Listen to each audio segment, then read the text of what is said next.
Hi boys and girls. Tonight we wander somewhere older than time and softer than dreams. Let yourself drift back, far beyond the tick of today's clocks and the glow of city lights, to a world where camels were Wi-Fi and postal systems galloped on hooves. Press that like button before your eyelids press themselves, because we're slipping into the silken shadows of ancient Persia, where the tea was warm, the robes were flowing, and one remarkable man ruled over more land than anyone had dared dream, Darius the Great. Ah, Darius. Not to be confused with Darius the Pretty Good, or Darius the Average but slightly eager. No, this is Darius the Great, King of Kings, Emperor of flat cakes, and empire-wide spreadsheets. Around 522 BCE, when most people were still figuring out how to alphabet properly, Darius was waking up in a palace with more gold-plated furniture than a retired pop star. Imagine it, the morning breeze sneaking past gauzy curtains, a harpist gently playing something vaguely ceremonial in the corner, and a cup of warm goat's milk, probably held by someone whose entire job description is imperial beverage enthusiast. This is the dawn light falling across Persepolis, city of wonders, city of maybe we don't put this near sandstorms again. But let's rewind just a little before Darius begins reorganizing the giant bureaucratic behemoth that was the Persian Empire. You see, Darius didn't waltz into power on a red carpet. No, he backflipped into it, metaphorically, after a coup that involved at least one fake king, several beards of opposing moral character, and that timeless ancient pastime, assassination. The previous ruler, Bardia, allegedly the brother of Cyrus the Great's son, had been ruling for a suspiciously short time and under even more suspicious circumstances. Some whispers claimed it wasn't Bardia at all, but an imposter named Gaumata. An imposter, the ancient version of catfishing, replacing a prince with a fraudulent lookalike to sway the empire. A bit like if your Zoom manager turned out to be two raccoons in a trench coat. Enter Darius, a nobleman with just enough noble blood and ambition to make things interesting. Along with 6 equally ambitious noble companions, think of them as the Achaemenid Ocean 7, he stormed into the political scene, removed the alleged imposter, and claimed the sparkly throne. And so, with the suspicious king suspiciously gone, Darius proclaimed himself, quite officially, the King of Kings. It's a breathtaking title, really, like calling yourself CEO of CEOs, or snacker of all snacks. Humble, not exactly. Accurate, also not exactly at first. But give Darius time. He would earn it, within a few years of sitting on the throne, and possibly realizing his royal seat needed lumbar support.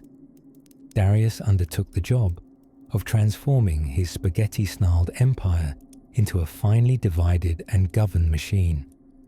A land of more than 70 ethnic groups, dozens of languages, mountains, deserts, and gods of all personalities needed more than charm and pointy hats.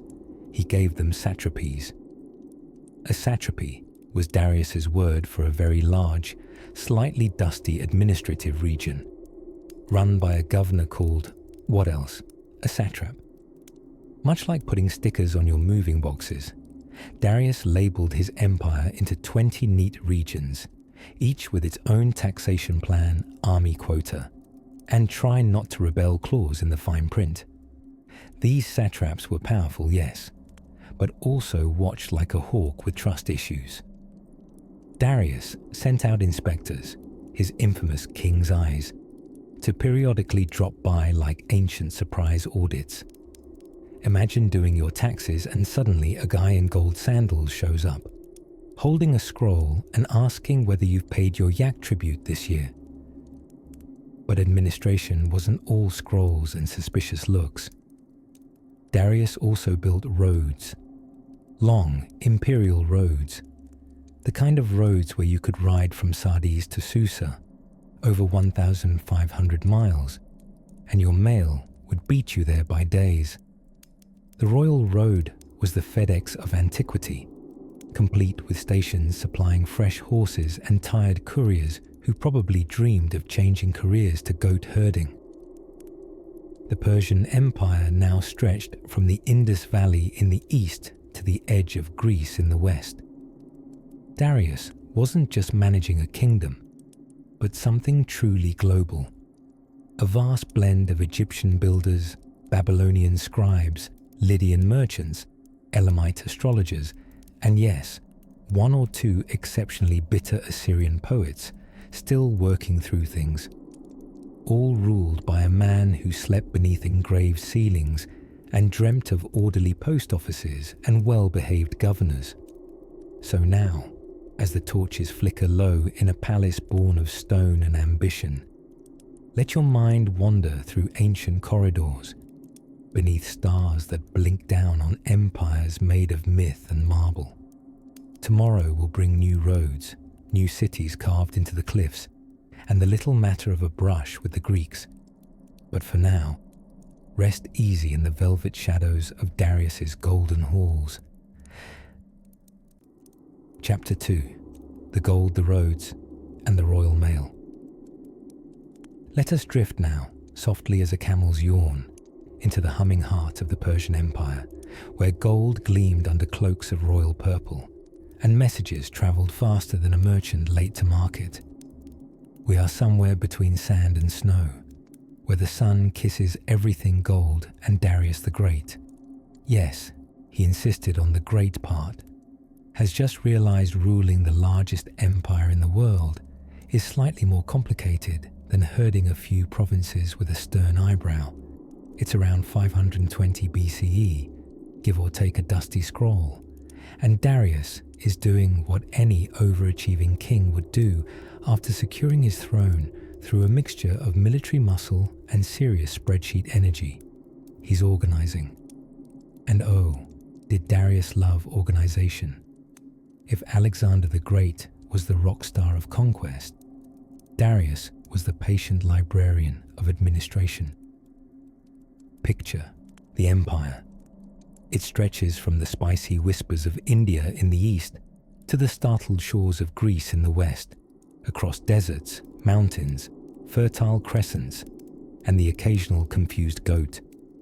Imagine trying to manage this colossal quilt of cultures, trade routes, and squabbling nobles without a solid infrastructure. So Darius rolls up his regal sleeves and gets to work. First up, money, or rather, the shiny clink of standard currency. In the tradition of every wise ruler who's ever tried to calculate taxes without crying, Darius issues a coin. Not just any coin. This one is bling, with a job. The darik, named with charming modesty after himself, is a chunky gold coin stamped with an image of Darius either running, shooting an arrow, or just showing off his royal biceps. This coin is not only accepted throughout the empire, it's admired, like ancient world Instagram-worthy admired. And where there's money, there must be a way to spend it. Enter the Royal Road. Now, when we say road, don't think of a muddy footpath where a goat might contemplate philosophy. This was a logistical miracle. It ran approximately 1,677 miles. Yes, miles, because metric units feel a bit too energetic for bedtime. From Sardis in Lydia, modern-day Turkey, to Susa in Persia, one of Darius's many splendid capitals. Along its length were way stations known as posting stations, with fresh horses, food, and disgruntled innkeepers. Royal messengers could ride this route in a stunning 7 days. Ordinary people, 2 to 3 months, depending on how often they stopped to admire the architecture or argue about chicken prices. The ancient historian Herodotus, who, may we note, had a flair for exaggeration rivaled only by your uncle who once maybe saw Bigfoot, claimed that nothing mortal travels faster than these Persian couriers. He went on to say, in words that would eventually inspire the US Postal Service, that neither snow nor rain nor heat nor gloom of night could stop the royal messengers. If Herodotus is to be believed, and that's a game of historical roulette in itself, these messengers were the original overnight express. Darius didn't just stop at roads and coins though. That would be like baking a cake and forgetting the icing. He also divided the empire into provinces called satrapies, a charming word that sounds like a minor foot injury, but is actually a masterstroke of delegation. Each satrapy had its own governor, a satrap, tax collectors, military officials, and most likely one or two people quietly embezzling grain. This decentralized system allowed local customs to survive, as long as the imperial taxes were paid and rebellions were kept to a gentle simmer. It's like managing 1,000 pets. If some meowed, others barked, a few did interpretive dance, and they all expected shiny coins at tax season. And when laws were needed to glue this grand mosaic together, Darius made sure they were written, sculpted even, into stone. Take the Behistun inscription. You've never heard bedtime poetry until you've heard 3 languages carved into a cliff detailing how Darius defeated rebellions with the calm swagger of someone proofreading destiny. Some say the cliffside monument is Persia's answer to Michelangelo's Sistine Chapel, only with more cuneiform and fewer cherubs. Now, dear listener, as the torches along the royal road flicker with the sigh of twilight, and the coins clink gently in tired merchant pockets, let your thoughts settle like parchment on ancient ledgers. Darius is pleased. His gold is standardized. His roads are measured. His mail delightfully unlate. And as the moon rises over Persepolis, that gleaming marvel of stone and strategy, we find ourselves wondering, who exactly were the people bustling in and out of these splendid cities? What did they wear, trade, whisper, and cook? Let's drift gently to that next curiosity, where spices dance and silk rustles in the evening breeze. Chapter 3.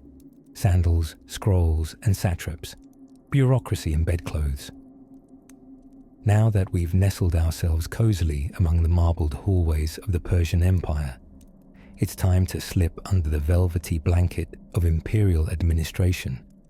More soothing than it sounds, I promise. The Persian Empire under Darius the Great wasn't merely vast. It was intricately organized, like a librarian's dream or a spreadsheet that stretches gently across 3 continents. And who made this administrative lullaby possible? That would be Darius himself. A man who took one look at the chaos of corners unconquered and said, "You know what this needs? Paperwork." Darius wasn't just a conqueror. He was, in many ways, a sleep-deprived accountant with a penchant for order. So let's tiptoe into the softly lit corridors of this ancient bureaucracy, where taxes swayed gently like wheat in the wind, provinces yawned under careful control, and important memos were likely written on clay. Now, the empire was too large for one royal naptime manager to run alone. That's where the satraps come in. Children of the sleepless internet age may think that satrap sounds like a villain in a space opera, or perhaps a style of hat. But really, it's a title, a peaceful little word for a powerful position. Satraps were the provincial governors of the Persian Empire, handpicked to rule the far-off lands in the king's name, while keeping their diaries full and their ambitions only mildly threatening. Darius divided his empire into roughly 20 satrapies, each like a snug blanket quadrant on a thought-out imperial quilt. Each satrap collected taxes, maintained order, oversaw justice, and most importantly, kept an eye on the neighbors. Because if there's one thing Darius didn't like, it was rebellion interfering with his 8 hours of uninterrupted royal slumber. But Darius, being no fool, nor one to slavishly trust men wearing luxury robes, appointed a second set of eyes over each satrap, the King's Eye, a charmingly ominous title. These travelling inspectors were something between secret agents and overly helpful in-laws. They rode about the empire checking up on the satraps, penning polite but pointed reports, and possibly tutting a bit disapprovingly if someone's ledgers didn't add up, or if someone's palace was a little too nice. These eyes of the king brought reports to Susa, the empire's administrative heart, where Darius kept a cool head by the fireside as tablets bearing disagreements, census figures, and goat-related complaints arrived daily. Taxes, too, hummed softly through the imperial machine, like the lullaby hum of a seasoned shepherd. Each satrapy owed a fixed tribute, not in burdensome brick stacks of gold, but often in delightful regional specialties. Egypt, for example, sent grain, India, gold dust, and Babylonia, which always had a flair for drama, sometimes offered robust livestock figures and the occasional complaint about being ruled yet again. But food, dear listener, always flowed like a dream through the royal roads, updated by Darius, who may have been the original enthusiast of highway maintenance. These royal roads connected the empire stretching from Sardis to Susa over 1,500 miles. Messages flew faster than a dove on deadline thanks to a relay system of mounted couriers. Herodotus, whose credibility lies somewhere between subjective and saucy, claimed they could traverse the route in mere days. Regular travellers, meanwhile, took a bit longer, pausing for naps, snacks, or the occasional philosophical existential crisis. Even the languages of the empire were gently managed. Old Persian, Elamite, Akkadian, and more, all spoken and scrawled in a symphony of multilingual administration. Letters were translated and retranslated. Scribes worked into the soft candlelit evenings, dipping styluses into ink like monks painting dreams. A tablet might pass through 5 languages before it ended up on Darius's desk, by which point it read something like, "The goats are fine. The harvest is hopeful. Please send less paperwork." And so, the Persian Empire under Darius didn't simply grow outward. It settled. It organized itself into the kind of dream where lines were drawn neatly.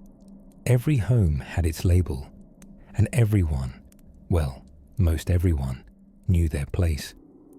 Tonight, as the stars drift over the imagined ceiling of the royal court at Persepolis, we leave behind the careful lists and tax tables, and we begin to follow a man whose footsteps echo on polished stone.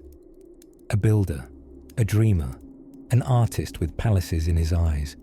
Let's listen to the chisels and whispers of his plans. Chapter 4. The Royal Road to Nowhere in particular. Picture it now. A path so smooth, so wide, and so marvellously straight that even the laziest donkey would saunter down it with purpose. A road that stretched not just for miles, but for dreams. A ribbon of dust and direction winding through mountains, deserts, cities, silences, and all under the knowing watch of Darius the Great. Ah, yes. The Royal Road. Built, ordered, or at least gloriously claimed by Darius I. This imperial highway was no mere dirt track trodden by bored merchants. It was the silk-thin artery of an empire that pulsed from Susa to Sardis, from Persian heartland to the Anatolian edge, cutting across 2,699 kilometers like a measured exhale from civilization itself. They say messages could travel this road in 7 days. Messages carried by mounted couriers, hoofbeats soft as whispering thunder. These men, the Ungaria, were the ancient Near East version of express delivery, except on horseback, minus tracking numbers, and with slightly fewer apologies for late arrivals caused by sandstorms or persistent goat crossings. Neither snow nor rain nor heat nor gloom of night, the Greek historian Herodotus once said of them, stays these couriers from the swift completion of their appointed rounds. Which, let's be honest, sounds suspiciously like something a befuddled scribe muttered while watching in awe and mortal terror as a dust-covered man in leather boots galloped past without stopping for so much as a fig. But the royal road wasn't just for official business or breathless messengers. No, it was also the preferred stomping ground for merchants selling spices, fabrics, and wildly exaggerated stories. Travelers of all stripes, luminaries, tax auditors, camel whisperers, traversed this imperial superhighway. It was perhaps the greatest shared blanket of the empire, knit with way stations every 25 to 30 kilometers offering food, fresh horses, and public restrooms of questionable privacy. Now, empire building is not for the faint of heart or the faint of feet. Darius the Great, ever the logistics lover, knew you could not rule what you could not reach, so the road stretched, paved with purpose. Rock-cut lanes through rough terrain, bridges over lazy, gossip-prone rivers, and wide passes where armies could swagger 6 abreast in sandals polished by sheer ego. As night falls across the steppes and cedar groves of empire, imagine a weary traveller pausing at a roadside rest stop, somewhere between Ecbatana and possibly not caring. He sits cross-legged, eating stale dates and warm goat milk as the stars emerge, unbothered by borders. To his left, a soldier. To his right, a poet spy pretending to be asleep but listening keenly. All of them held together not by rope or regulation, but by the logic of the road, that roads, after all, are what connect you not just to places, but to people. And Darius, whose empire sprawled across 3 continents, understood more than power. He understood administration. His roads were not merely achievements of engineering, but of ideology, a seamless, connective stretch of earth that dared to imply, we are many, but we move as one. There's something soothing, isn't there, about the idea that ancient officials could dispatch sealed messages over such distances in less than 10 days. Something oddly comforting in the steady clop of hooves bearing budgets, proclamations, or disappointing birthday greetings from Thrace.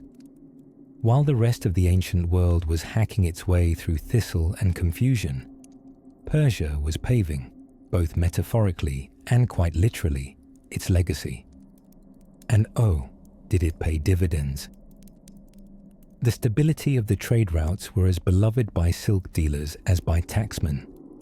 You could follow the royal road if you wished, from the copper-smelling bazaars of Sardis, all the way through Babylonian heat haze, up into the pearl-grey dawns of Susa, right to the foot of the king's firelit court, a court where your travel dust might earn you a nod, or, if you oversold your storytelling credentials, a gentle beheading.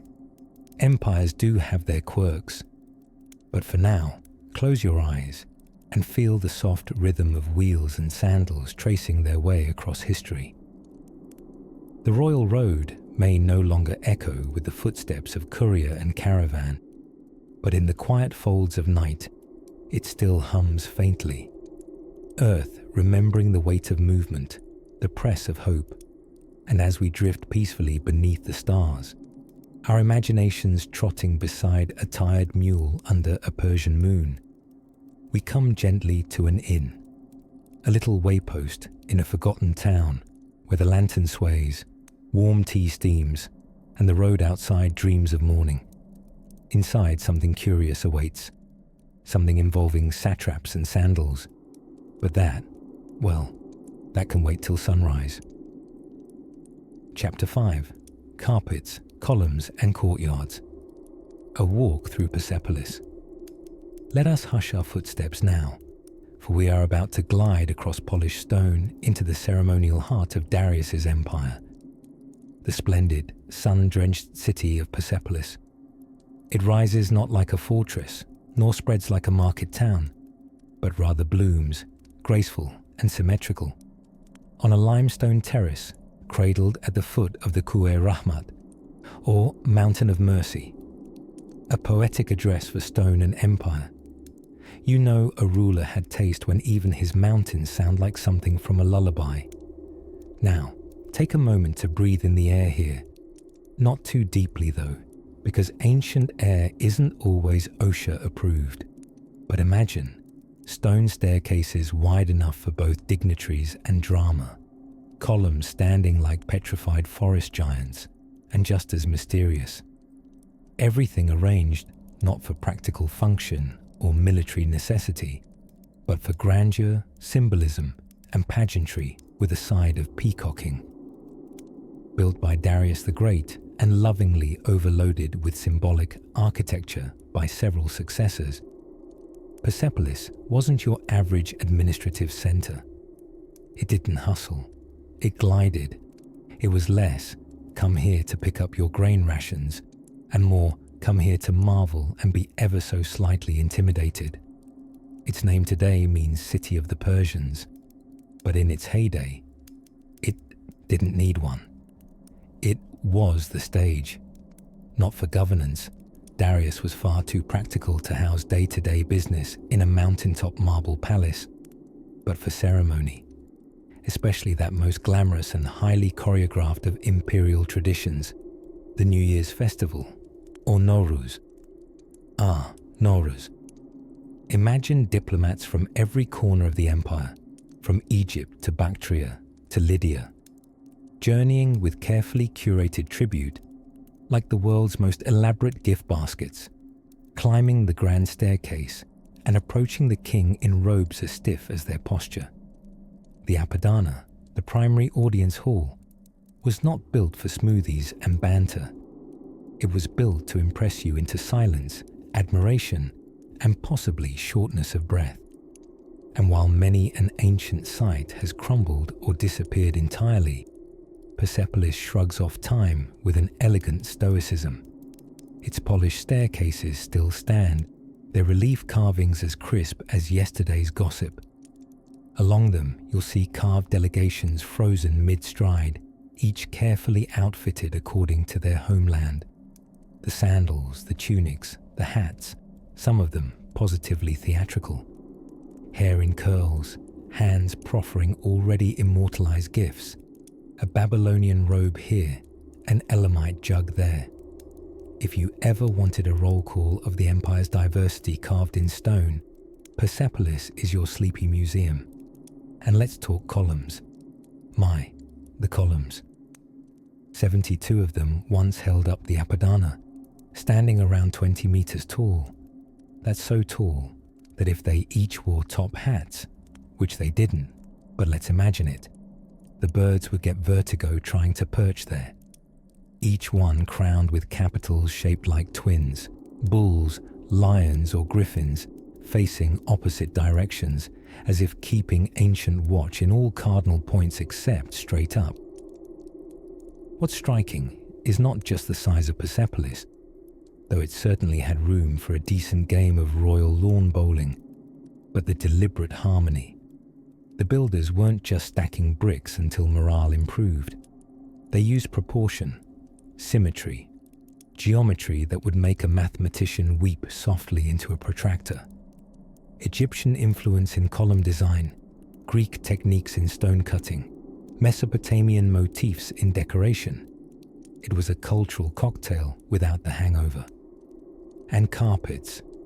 Oh yes. While not much remains of the lush Persian textiles that surely adorn these rooms, it's difficult to imagine gliding through Persepolis barefoot, like one might in a dream, without them. The Persians were famed then, as they are now, for their weaving. Rugs not just to soften your step, but to tell stories beneath your soles. every knot a whisper, every thread a lullaby in wool. Persepolis was intentionally grand, but never chaotic. It cradled the empire's identity, dressing power in stone and spectacle. And Darius, ever fond of order and divine legitimacy, had inscriptions all over to remind you, gently but firmly, that he had built this. With Ahura Mazda's blessing and a whole lot of artisans.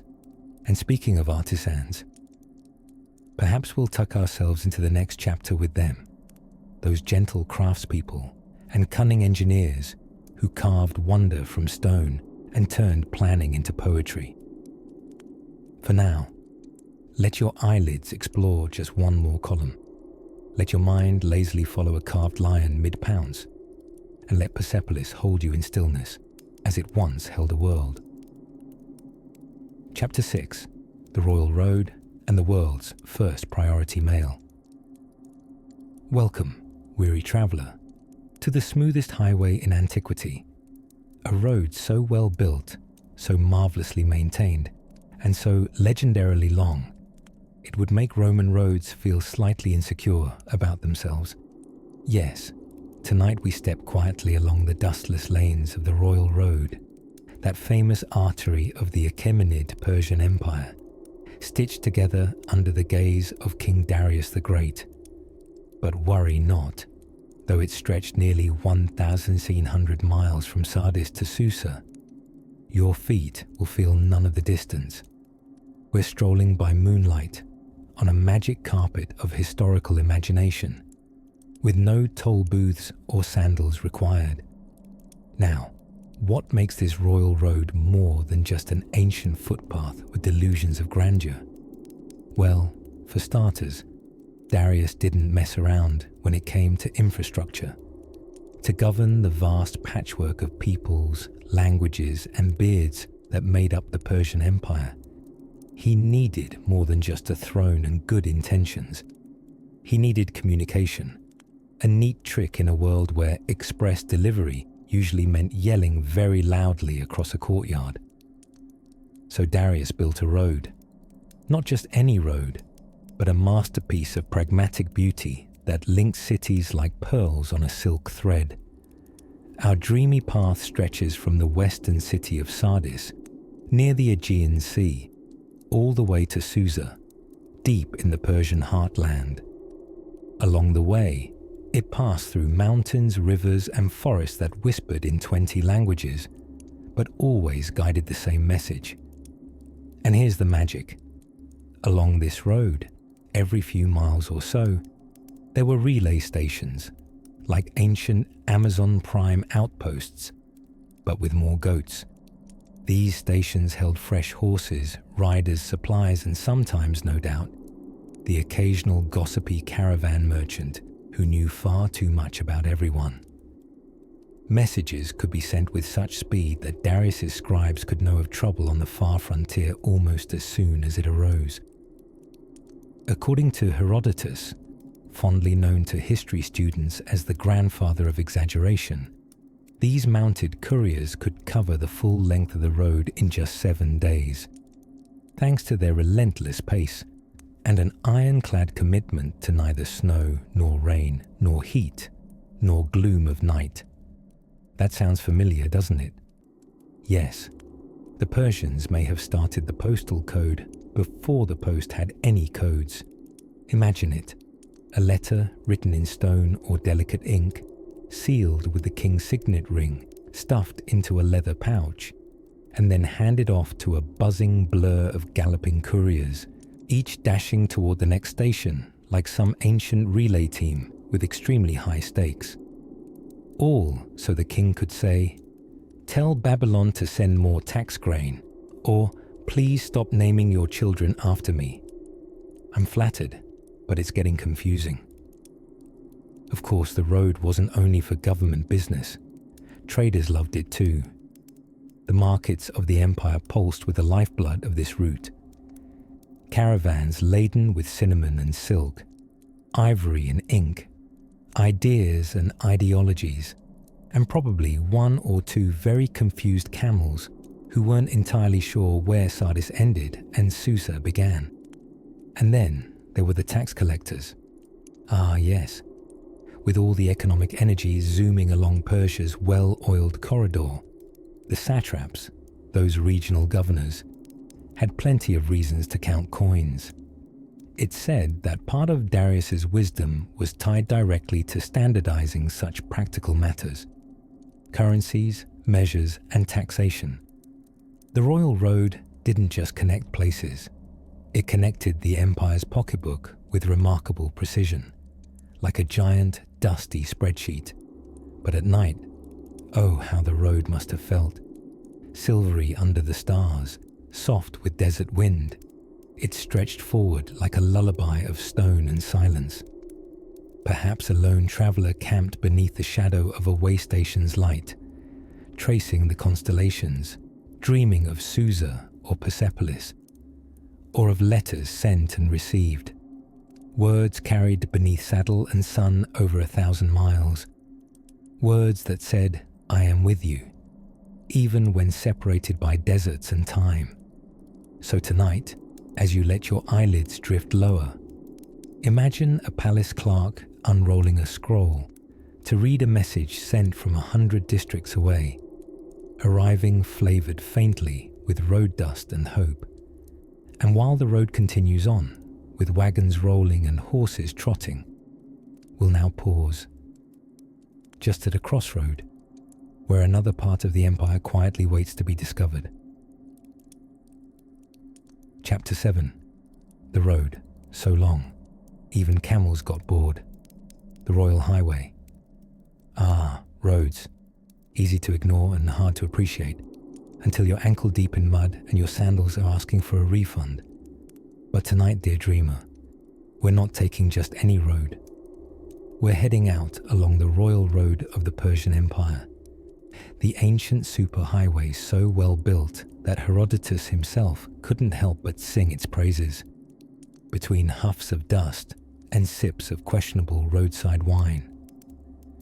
Stretching roughly 1,700 miles from Sardis in western Anatolia to Susa, the glittering gem of Persia, the royal road was Darius the Great's answer to the rather consistent inconvenience of not ruling the world's largest empire from next door. Nobody likes to rule by messenger pigeon when your empire stretches across 3 continents.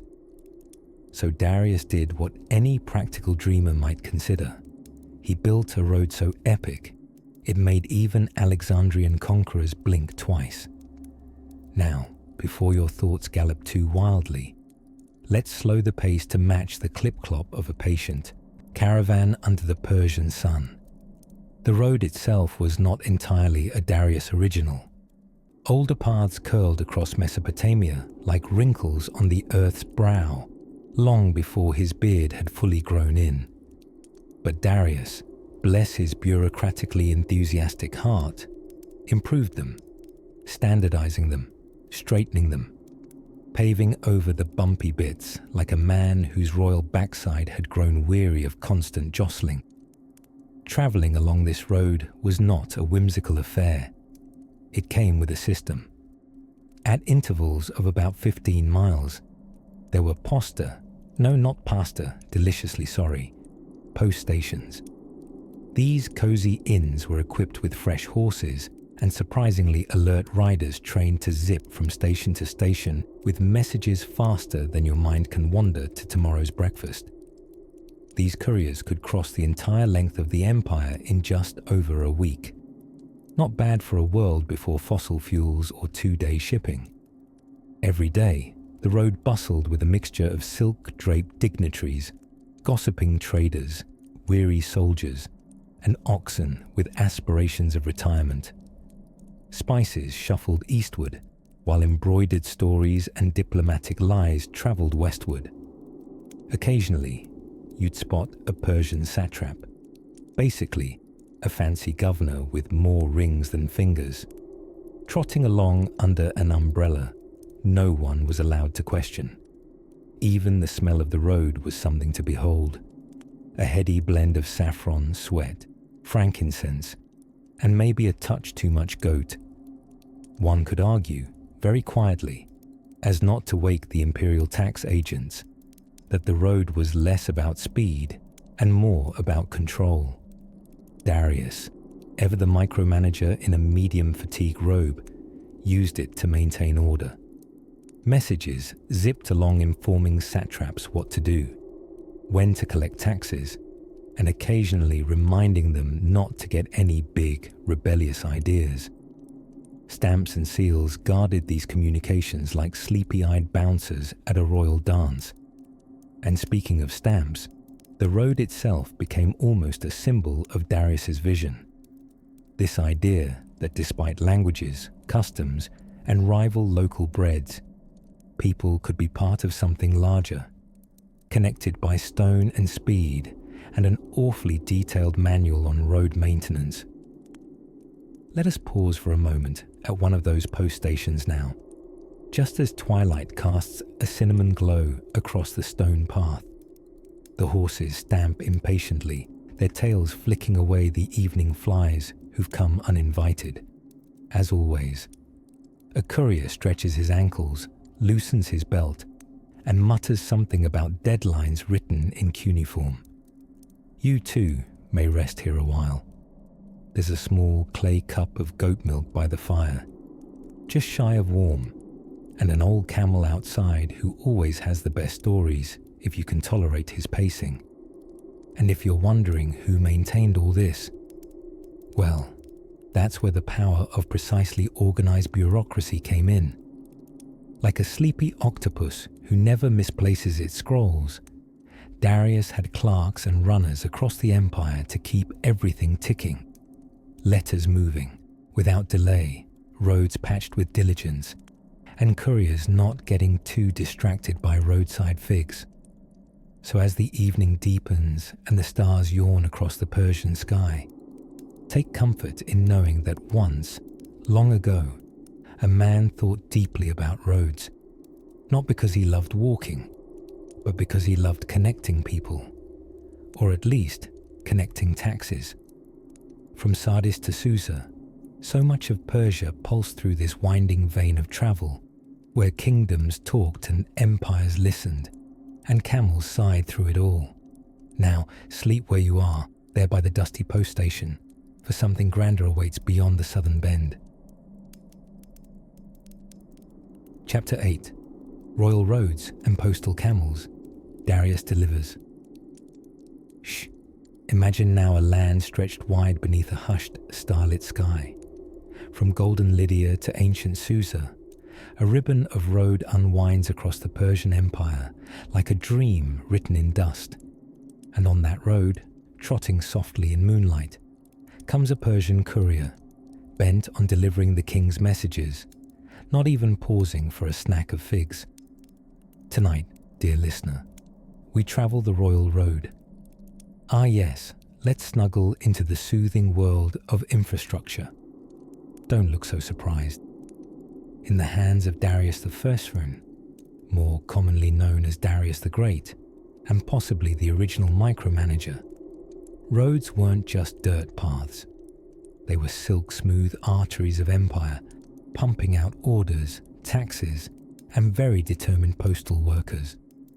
The royal road stretched over 1,500 miles from Sardis in what is now western Turkey, all the way to Susa, nestled in the heart of the Persian core.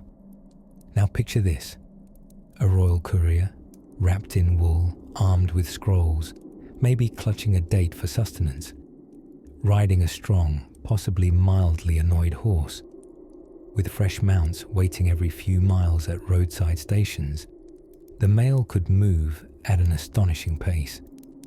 Herodotus, our favorite slightly unreliable Greek gossip columnist, claimed the trip could be made in just 7 days, lightning speed for the 5th century BCE, and he meant it.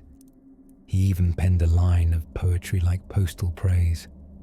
Neither snow, nor rain, nor heat, nor gloom of night stays these couriers. Yes, that's where the US Postal Service got it. History has a long echo.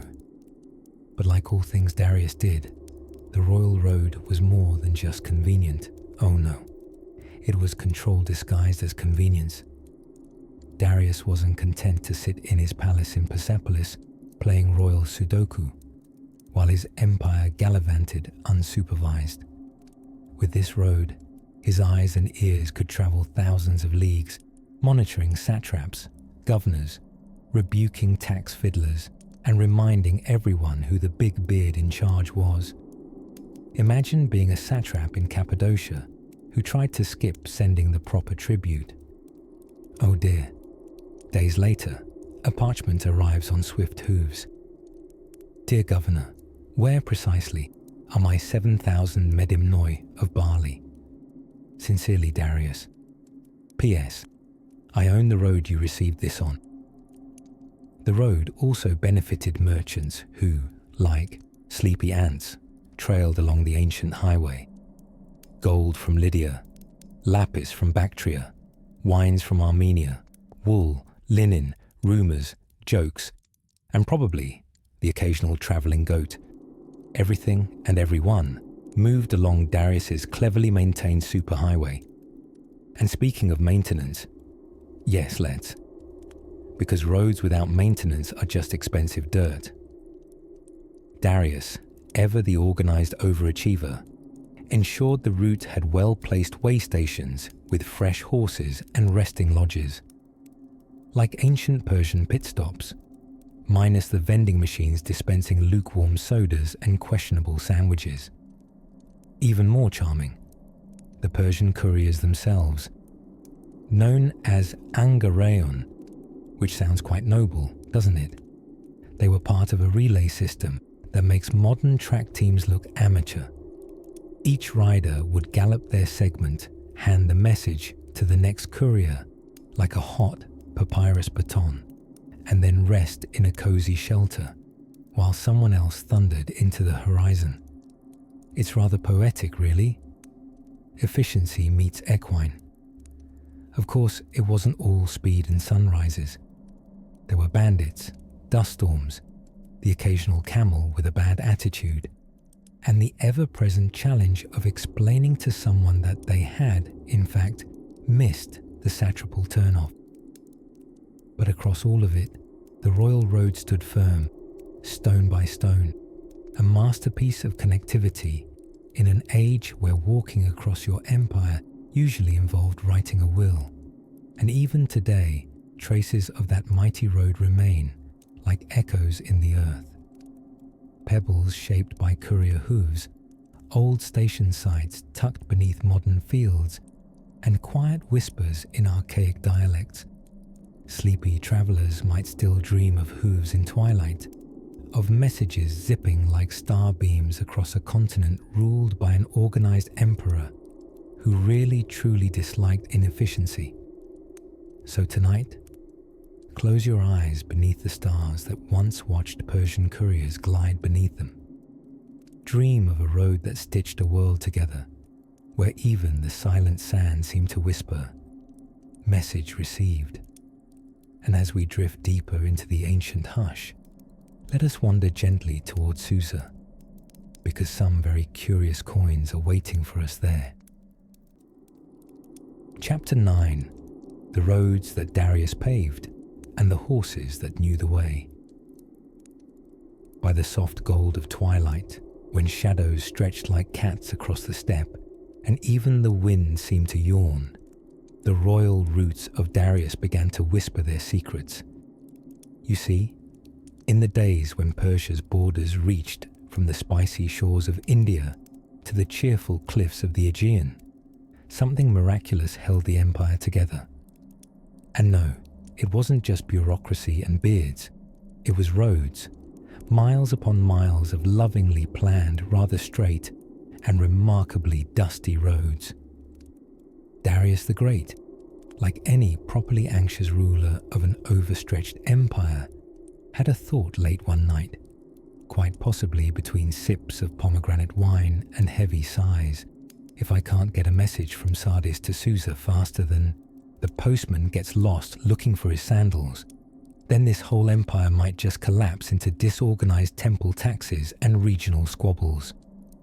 So he ordered the construction of one of the ancient world's greatest logistical masterpieces, the Royal Road. Now, don't be fooled by the plain name. This was no mere footpath for stray goats or wandering philosophers.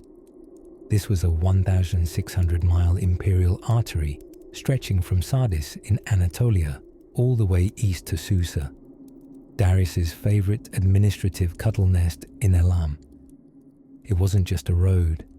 It was a dream paved in dust and hoofprints, carved through rocky passes, bridged across sleepy rivers, and manned at regular intervals by rest stations called Piradazish, which means courier huts in Old Persian, or, as I like to call them, ancient highway coffee shops. If you were a royal courier, you'd be treated to fresh horses, a cool drink, and perhaps a handful of dates if the innkeeper liked your style. These royal messengers, the angaros, as the Greeks later called them, rode with such speed and coordination that Herodotus himself, the grandfather of history and possibly of exaggeration, admired them. He wrote, in a tone equal parts impressed and poetically dramatic, "Neither snow, nor rain, nor heat, nor darkness of night prevents these couriers from completing their appointed course with all speed," which of course the US Postal Service one day borrowed, minus the camels and occasional arrow wounds. Now imagine it. Close your eyes and breathe in the dusty fragrance of sun-baked earth. Picture a rider, tall on a fine horse with a scroll tucked into his belt, galloping past orchards, through marketplaces, past wheat fields shimmering like starlight spilled on earth. The breeze carries the faint scent of cinnamon and sweat, and the horseshoes spark lightly on the stone-cut road. There is order here, rhythm, purpose, and beneath it all, Darius's invisible hand guiding it along. The royal road wasn't just for messages. Oh no, it carried spices, silk, murmured gossip, and official decrees sealed with gold and pride. Caravans full of goods plodded along, bells jingling faintly as donkeys chewed their cud and merchants calculated profits in their heads. Soldiers patrolled with spears and suspicious eyes, while philosophers occasionally hitched rides, babbling ideas no one asked for. But perhaps the most charming detail of all was the way the couriers handed off messages, like a relay race, but with more facial hair. They'd dismount at a Piradazish, pass the scroll to a fresh rider, who'd sling himself onto a rested horse and vanish in a cloud of architectural dust. One could send a royal edict across the empire in mere days. Darius, quite logically, found this absolutely delightful. The whole system operated with the eerie efficiency of someone who definitely color codes their pantry. It was communications, Persian style, fast, tireless, and inconveniently reliant on horse digestion. Of course, road maintenance was a full-time obsession. Even a great king knows that empires fall not with tremors, but with potholes. Engineers patched and paved, widened and swept. Temples blessed the road, and local satraps grudgingly funded repairs, muttering no doubt about imperial taxes and horse hooves ruining the new stone. To tread the royal road was, in some ways, to walk through the mind of Darius himself. Orderly, ambitious, and with just enough style to impress foreign dignitaries. It threaded 1,000 places together, spun silk into silver, and turned provinces into puzzle pieces that somehow fit. Even Alexander the Great, much later, would gallop down this very road, though whether he appreciated the civil engineering is debatable. But as with most of Darius's creations, the royal road endured. Windswept but loyal, bending slightly here and there, perhaps to avoid a sacred goat field. So if tonight, in dream, you find your thoughts drifting eastward through time, listen closely. you might just hear the soft percussion of horses travelling over ancient stone. And in the distance, a courier, balancing a scroll and a burrito-shaped bundle of news, whispering across time. Gently now, let the dust settle, for up ahead lies something else entirely. A little thing called coinage. Chapter 10. Silken Roads and Royal Postmen. The roads of the Persian Empire. Long, winding, dusty, yet magnificent in their own special ancient way. Tonight, we tiptoe along these routes, not on camelback, but from the comfort of our sleepy minds, lulled ever so gently by the rhythmic clip-clop of history's great logistics network. Now breathe in slowly and imagine a road, a really long one, not the chaotic, honking sort we suffer in real life, with potholes named Bob and Greg, who eat your tires for breakfast. No, we're talking about the Royal Road, the one Darius the Great used to knit his monumental empire together, like a very, very determined grandmother, knitting a scarf that covers 3 continents, stretching nearly 1,700 miles from Sardis in western Anatolia all the way to Susa, the Achaemenid capital near the Persian Gulf. The Royal Road was Persia's version of an ancient express lane. Horses galloped, sandals flapped softly, and messages flew faster than an angry courier denied a tip. Darius, bless his organized soul, understood that a sprawling empire was only as functional as its arteries. And so, he built one of history's earliest postal systems. Yes, even 2,500 years ago, someone was waiting anxiously for word, though probably less about coupons and more about rebellions. The couriers of the Persian Road were no ordinary mailmen, or mail eunuchs, or whatever we might like to call them. They were elite riders positioned at intervals along the route, changing horses more often than a bard changed topics at a tavern. Herodotus, that reliable, yet occasionally gossipy Greek historian, claimed no snow, rain, heat, or gloom of night could stop these messengers. And while we can't confirm if they wore short postal shorts, we like to imagine they did, with much dignity. But this wasn't just about sending, "Hey, revolt in Babylon, please advise." The roads carried tribute, gossip, orders, grain, shiny things, everything that kept this braided empire from fraying. Darius even appointed officials to monitor road quality. You see, micromanagement isn't just a modern invention. Somewhere in ancient Persia, a poor administrator may have faced a very awkward audit over excessive wheel squeaks near Ecbatana. These roads also helped commerce bloom like desert flowers after a rare rain.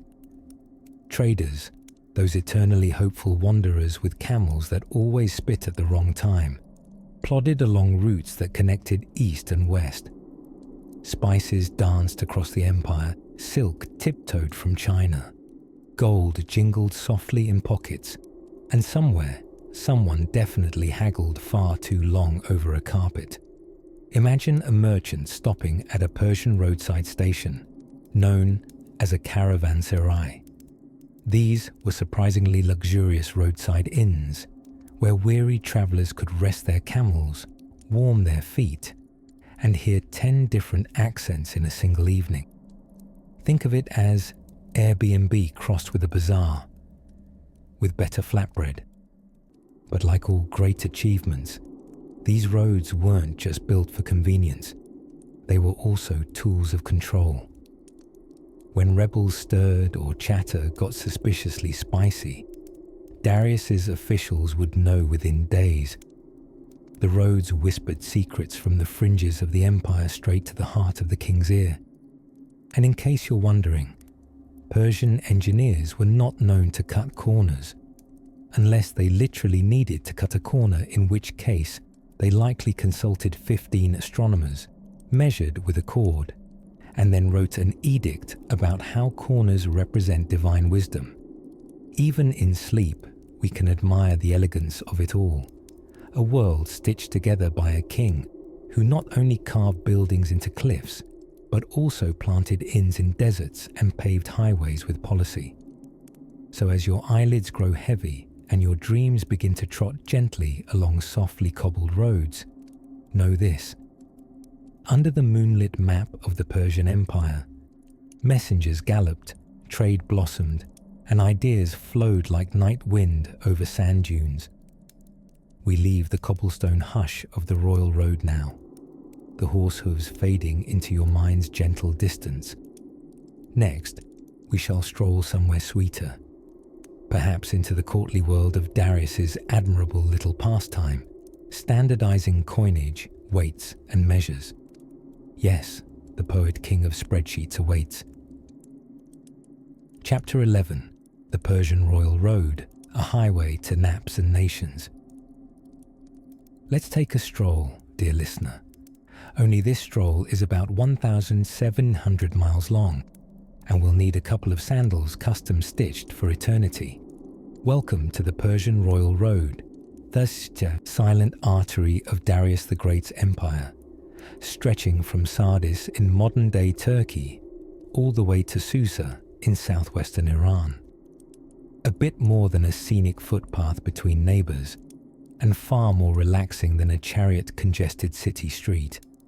Now, close your eyes, if they aren't already plotting to close themselves, and imagine this road not as a strip of sun-baked earth, but as a great thread sewn into the fabric of an empire. It stitched together mountains, rivers, valleys, and cultures in the kind of neat running stitch you'd expect from a perfectionist tailor with global ambitions and a keen interest in toll-free travel. Darius understood something subtle but powerful, that every empire worth napping in needs good infrastructure. Not just palaces and parade grounds, but roads, real roads, with rest stops, signposts, and a courier system faster than anything the ancient world had seen. Sure, the Egyptians had the Nile, and the Greeks had their sandals, but the Persians?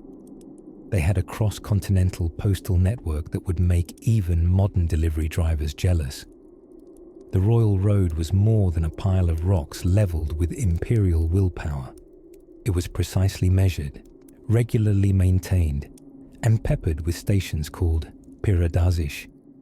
These were cozy waypoints where messengers, called angaria, could exchange their tired horses for fresh ones, stretch their sandals, and grumble about the inconsistency of ancient coffee. Travelers could do the equivalent of refueling without the need for coins jingling in their robes.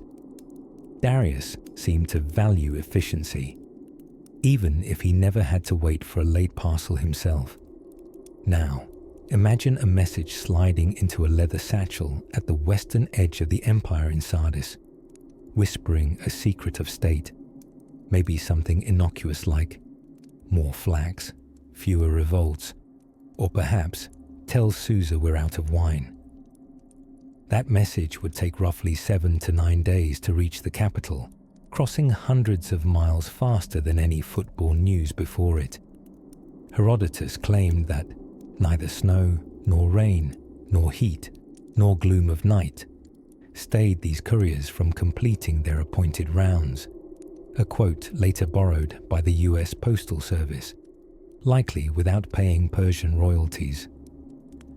Along the royal road wandered a vast parade of humanity, merchants bargaining in 5 dialects, soldiers checking their armor clasps, priests looking for signs from the gods in bird tracks, and camels who could probably write their own travelogues.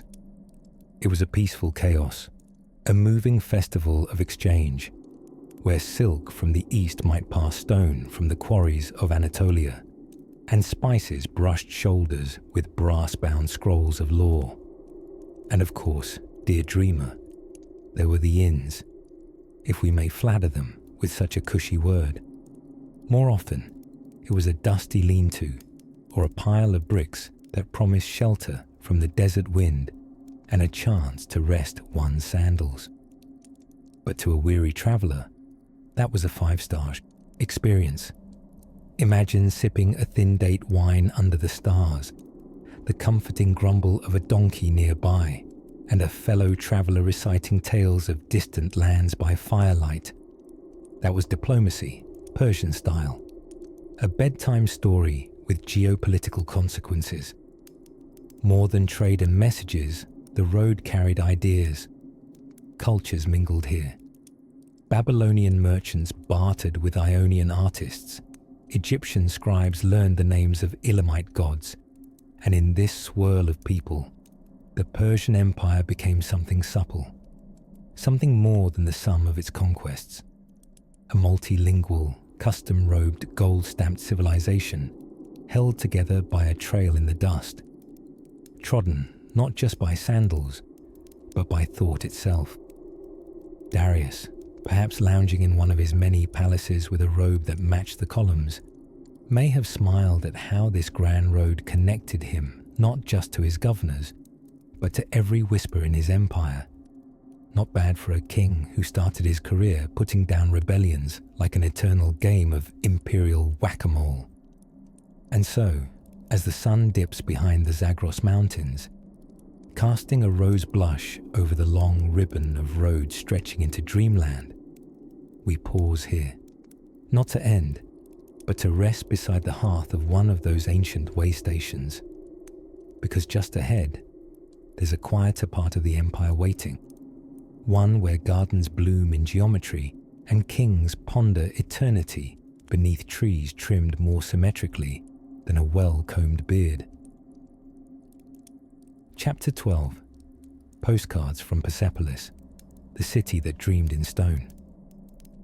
If Persepolis had a guestbook, it would have read something like, "Dear Darius, thanks for the imperial barbecue, love the stairs, Athenian ambassador, and great place to conquer, will return, Alexander of Macedon."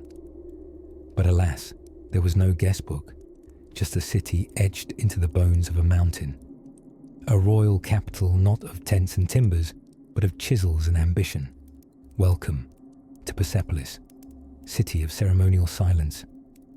The marble heart of an empire, built by order of Darius I, around 518 BCE. Persepolis wasn't your average metropolitan buzz hub. This wasn't where you went to haggle for olives or argue about goat prices. No, Persepolis was a place of purpose, pageantry, and paperless bureaucracy, carved in cuneiform instead. The city sat at the foot of the Ku-e-Rahmat, the Mountain of Mercy, which sounds suspiciously like the kind of neighborhood where divinities hold HOA meetings. Picture this: terraces rising like sleepy steps into the heavens, broad columns yawning toward the sunrise, and staircases so gently sloped that even the most slippered Grand Vizier could shuffle up them without spilling his honeyed wine. Persepolis was a palace complex, true, but it was also an allegorical playground, a Persian PowerPoint, if you will, where each bas-relief was a bullet point in stone.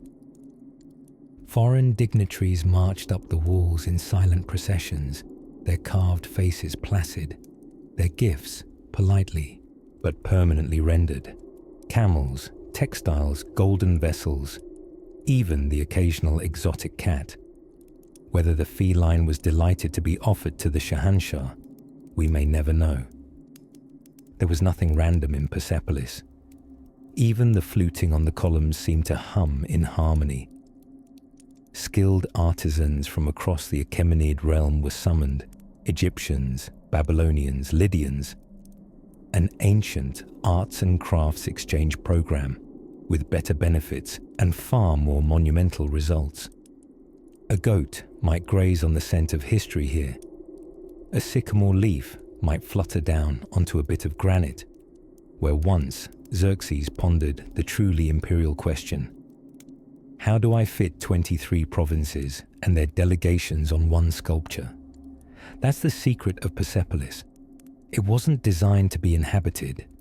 It was meant to be experienced, like a dream you could walk through. A political Instagram feed in stone, streaming unity, order, and the very persuasive notion that Darius was no mere king, but a chosen steward of Ahura Mazda's cosmic plan. Now, when we conjure images of great cities, we often think noisy. Footsteps echoing, traders shouting, birds plotting mischief atop statues. But Persepolis was tranquil. Maybe too tranquil. Its grand halls were ceremonial. They saw coronations, festivals, and the occasional tax collector finally getting that bonus goat he was promised. Take the Apadana, for instance. A hall of 72 columns, each so tall they'd tickle the chin of a passing cloud, if clouds had chins. This was where the king received tribute, not unlike a royal unboxing video, but instead of gadgets, he'd receive incense from India, ivory from Kush, and plausible deniability from lesser governors. The geometry of Persepolis was designed to perform a kind of imperial ASMR, soothing the visitor with symmetry, whispering messages of control and calm, even if the empire beyond was occasionally embroiled in a rebellion or 12. But here's an odd curiosity for our sleepy souls. While the city was impressive in its quiet might, it was also vulnerable. Built mainly as a seasonal and ceremonial capital, it wasn't fortified. No moats, no battlements, no squad of immortals stationed at each gate. It was as if Darius had carved this city as an offering, not to intimidate, but to dazzle. A palace for the gods to visit, or at least peek at approvingly from their celestial balconies. And like many dreamy things, Persepolis eventually suffered a rude awakening. But hush, that drama lies ahead. For now, let us wander its polished floors, feel the coolness of its shadowed colonnades, and listen for the echoes of sandals brushing marble. A little breeze stirs the dust. Somewhere, a pulley creaks as a canopy is drawn back from a throne never used. A falcon watches from the stone wings of a column. All is still.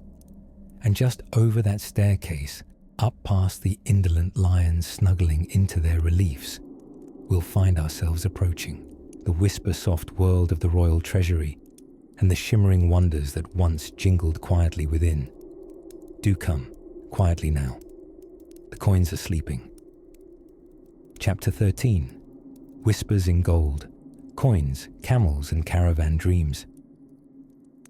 If you close your eyes and listen very carefully, past the shuffle of dream-hushed thoughts and into the silken folds of history, you might just hear the soft clink of coin upon coin, echoing faintly across Persian marketplaces, scented with frankincense, dust, and ambition. Welcome now to Darius's great gamble on gold, trade, and the most soothingly bureaucratic revolution in ancient finance. Darius the Great, regal accountant and imperial daydreamer, was not merely interested in grand palaces, divine favor, or who got the best beard trim in Persepolis. No, Darius stared deep into the dusty eyes of the economy and whispered, what if money were actually money? And thus, the first true imperial currency system was born. Not with a bang, but with a buttery jingle. Enter the Takut Darik, a gold coin so smooth, so uniform, it would embarrass even your modern piggy bank. It shimmered softly in palms from Sardis to Sogdiana. And for those operating on a more bronze and barley budget, there were silver coins called sigloi. Less flashy, but still good for a brace of goats or a well-timed bribe. Before Darius, Persia had trade, yes, but it mostly operated on the trustworthy but occasionally awkward bartering system. Camels for carpets, grain for goat milk cheese, a sack of onions for your cousin's left sandal, and a stern handshake. But with Darius's introduction of coinage, the empire shifted gently on its dusty, majestic axis. You could, for the first time in the empire's vast, platter-sized territory, trade a coin minted in Sardis for goods in Bactria without needing to explain what, precisely, a muskmelon was and why it smelled like that. Ah, yes. Bactria, just one of the many stops on the royal roads and caravan routes that now bustled with economic purpose. The new coin system gave wings to the empire's dusty feet. Merchants wandered like sleepwalkers through the candle-lit hours of dusk, their camels swaying rhythmically under the moonlight, their pouches heavy with imperial assurance. Coins with the face of the great king himself, bow drawn, eternally prepared to shoot the inflation. But let's not forget, making coins isn't as soothing as spending them. Someone, somewhere, had to mine gold, preferably without waking any disgruntled djinn. Darius oversaw a deeply sleepy-sounding but wildly effective taxation and accounting system. Satraps, those drowsily named provincial governors, collected tribute partly in coin and partly in goods. Rice, spices, linen, and probably more sheep than strictly necessary. And because Darius had the remarkable ability to dream in decimal points, he organized all of this with a near-modern sensibility. Imagine it. Scribes hunched over reed pens and clay, tablets, breathing softly over freshly inscribed numerals as they recorded who owed what to whom, and whether the goat came with a receipt. Behind the bustle, there was comfort. People trusted the coinage because it was backed by something greater than copper. It was backed by rhythm, the regularity of the tax system, the universal usefulness of gold, and the slow, certain gait of camels laden with derricks across the royal highways. Money was no longer a local oddity. It was an imperial lullaby, gently harmonizing the corners of a sprawling civilization. And here is a sleepy twist for you. Darius even regulated weights and measures across the empire. No more dodgy merchants with creative interpretations of 1 cubit. No more getting half the honey and twice the embarrassment. Darius ensured that a bushel was a bushel, whether you were in Ecbatana or Egypt. The markets became dreamy mosaics of fair exchange. Spice merchants, sandal makers, stargazers, and camel dealers converged in large bazaars where the golden glow of derricks gleamed like moonlight on polished stone. Haggling remained, of course, it's eternal, but now it had a baseline, mathematical fairness with a pinch of dramatic theatrics. As the empire slumbered onward, guarded by scribes and soothed by silver, even the poor could dream of a pouch of coins clinking gently at their belt, a warm bread in their hand, and a fair trade made in golden light. So close your eyes now. Feel the slow sway of a caravan under starlight. Hear the distant chime of coins and the warm hum of bargaining voices. The Persian economy, under Darius, had found its rhythm, a lullaby in gold. And as we drift gently forward, perhaps it's time to meet the strangers riding those traders' roads, some eager to learn, some to conquer, and some just chasing the promise of silk and sleep. Chapter 14. Royal Roads and Footsore Couriers. Let us now drift onto the sun-warmed stones of the Royal Road, not a metaphorical one, mind you, though Darius certainly paved a fair number of metaphors too, but the actual, literal, gloriously impressive Royal Road of the Achaemenid Empire. 700 league-thumping, sandal-wearing, hoof-clomping, caravan-carrying miles of stone and purpose, stitched across Eurasia like a golden thread. It began in Sardis, in what is now Western Turkey, curled through Phrygia and Assyria, lazily meandered past Babylon and Susa, and finally stretched its uber-organized limbs all the way to Persepolis, heart of the empire, and home to a rather nice drapery budget. Picture it, not the chaos of modern highways with honking chariots and wild donkeys cutting across lanes. No, This was efficiency draped in elegance.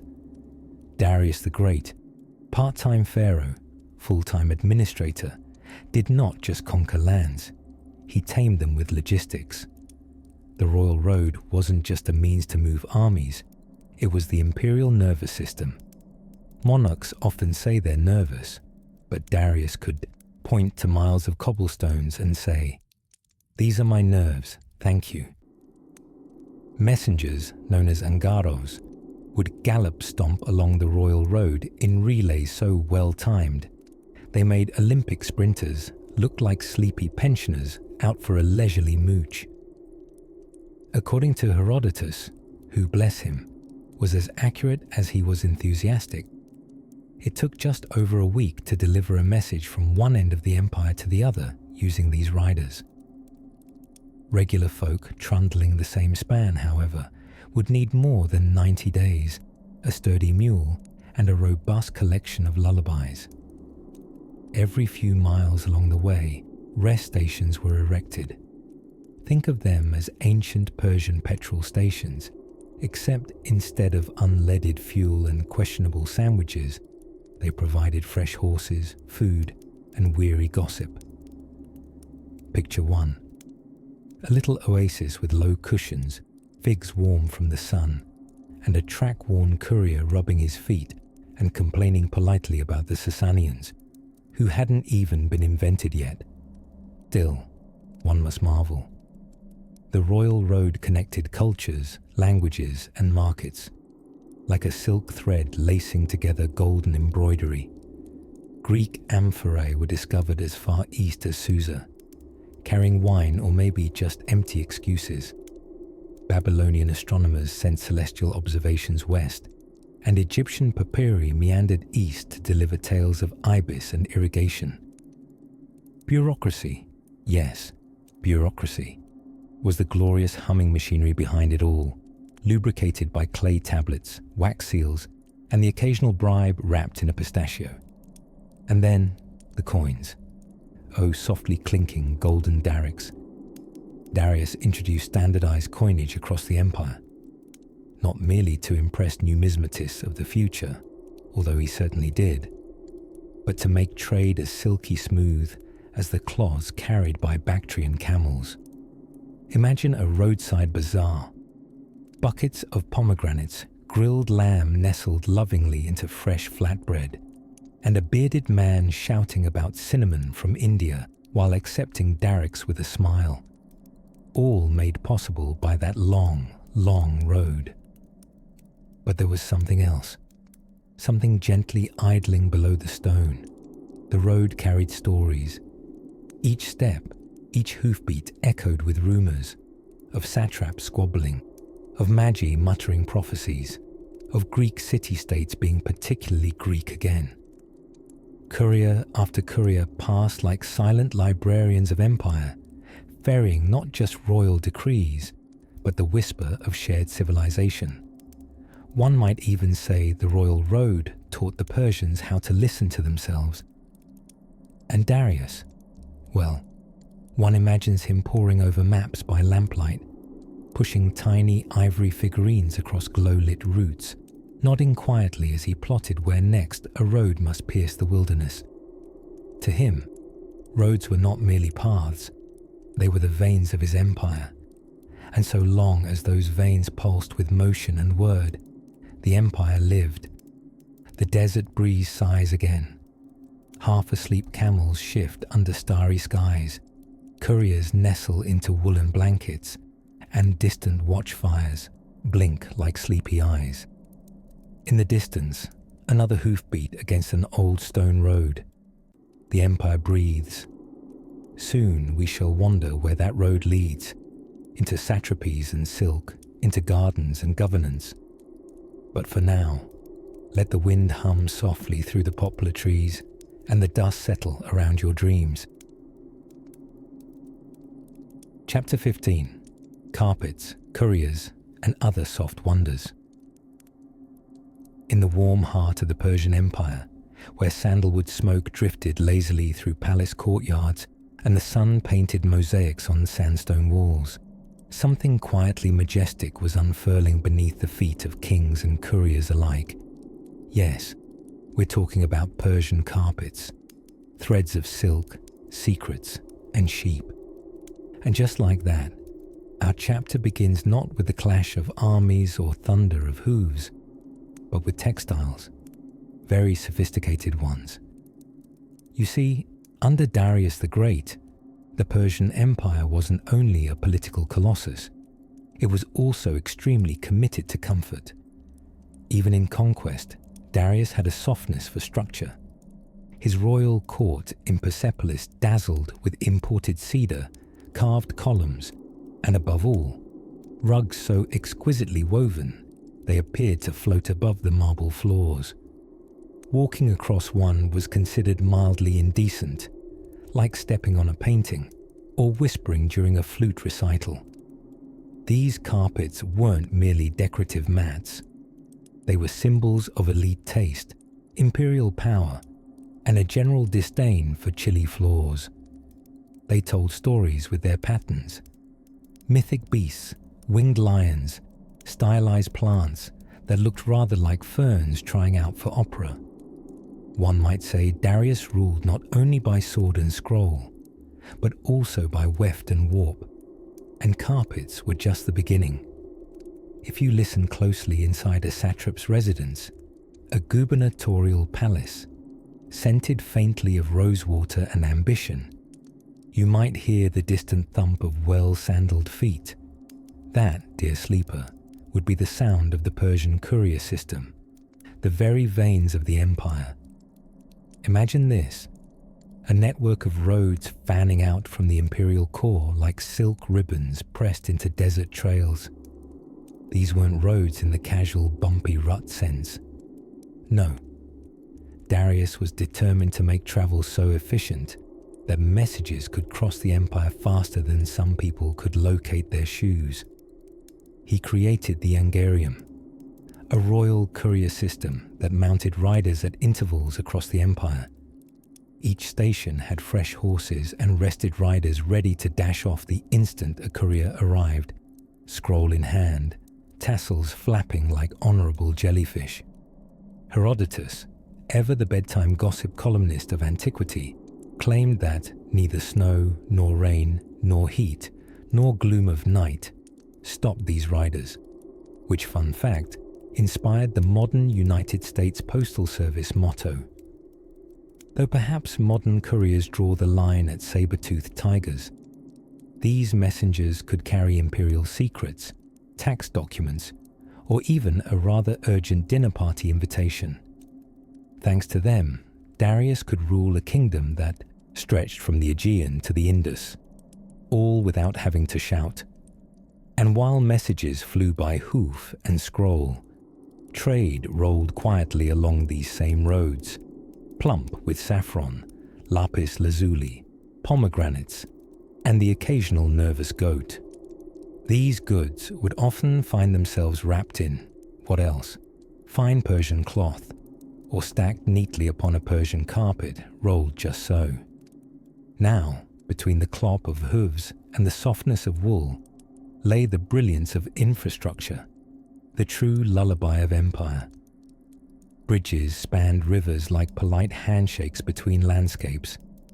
Wells neutrally hydrated suspicious travelers. Inns dotted the roadways, offering rest for barefoot stoics and pampered officials alike. Darius didn't just conquer new lands. He gave them reasons to stay awake, just long enough to admire his empire's astonishing logistics, and then fall asleep atop an extremely comfy rug. Even Alexander the Great, who arrived much later with a sword and aspirations, supposedly gasped at the elegance of Persian roadways. Or perhaps it was the beauty of a camel in a velvet saddle. Who can say? Soft yet sprawling, decadent yet disciplined, the Persian Empire of Darius wrapped its arms around kingdoms and cultures with the coordination of a sleep-deprived librarian rearranging scrolls by moonlight, tirelessly, neatly, lovingly. So as we tuck ourselves deeper into this historical plush pile, Each thread of empire is woven tighter, smoother, and, dare I say, dreamier. With roads that stretch forever and carpets that tell silent stories beneath candlelight, we drift toward the next wonder of Darius's gentle mastery.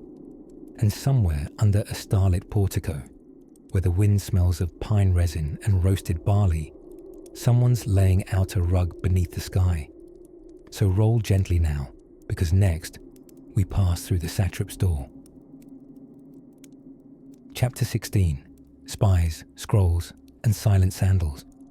Darius's Eyes of the Empire. Soft winds stirred the palace curtains, somewhere near Persepolis, and under the candlelight of ancient bureaucracies, secrets tiptoed like cats in the night.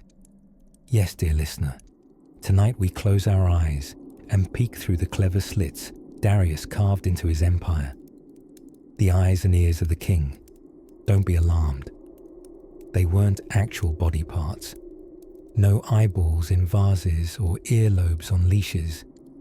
These were the king's most trusted snoops, spies, and administrative overseers, given full diplomatic license to stick their noses in, and then report back to the big man himself.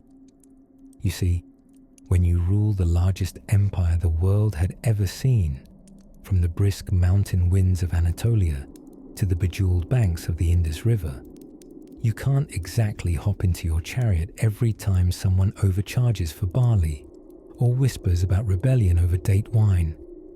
That's where the eyes and ears came in.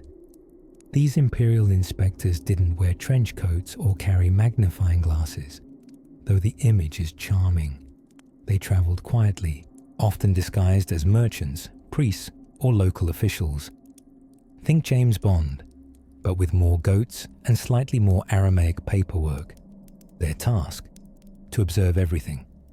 Governors, military officers, tax collectors, even the local satraps' elaborate haircut rituals. Nothing escaped their watchful gaze.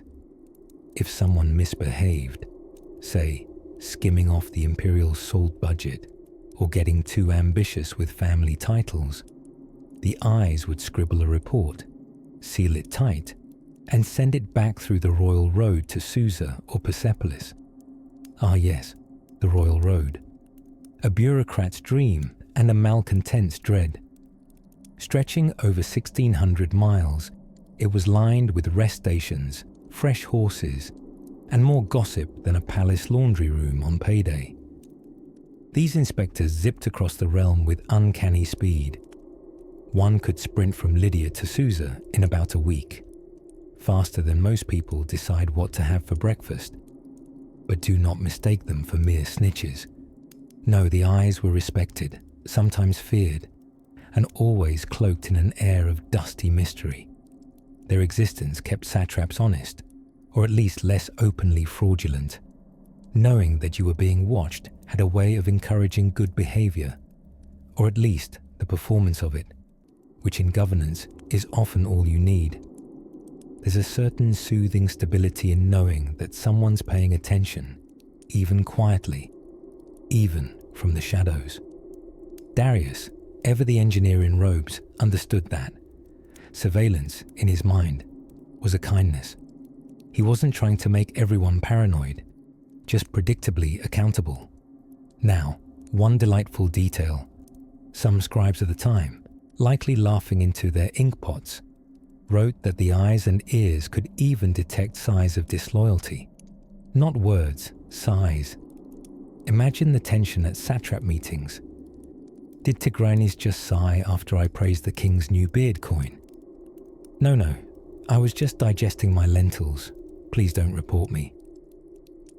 From time to time, of course, the system did what all systems do, misfire. Innocents were accused, the guilty escaped, and occasionally bribes were offered with the subtle grace of a spilled amphora. But these were exceptions. For the most part, this dusty web of imperial whisperers held Darius's realm together like warm honey across too much bread. And oh, how Darius loved a good report. Legend says he would read them with the same joy some find in romance scrolls or rhyme-laden odes. Notes about a minor tax rebellion in Bactria. Delicious. News that a satrapy had exceeded its grain quota. Scrumptious. A local official building statues of himself with public funds. Positively thrilling.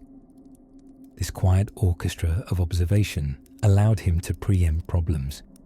He could reshuffle local governments without even leaving his breakfast cushions.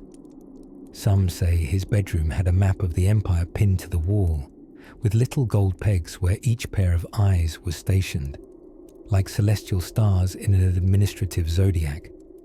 So now, drift gently into the hush of those polished Persian halls, where trust was measured in reports, and silence was never truly silent. Somewhere, a sandal slides across a limestone floor. A pen scratches onto parchment. A secret is shared. Not shouted, but carefully carried. Next, we shall explore what happened after the secrets were known.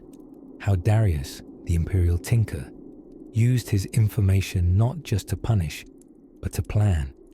For when your eyes see everything, your hands must be very steady, and your justice very precise. Chapter 17.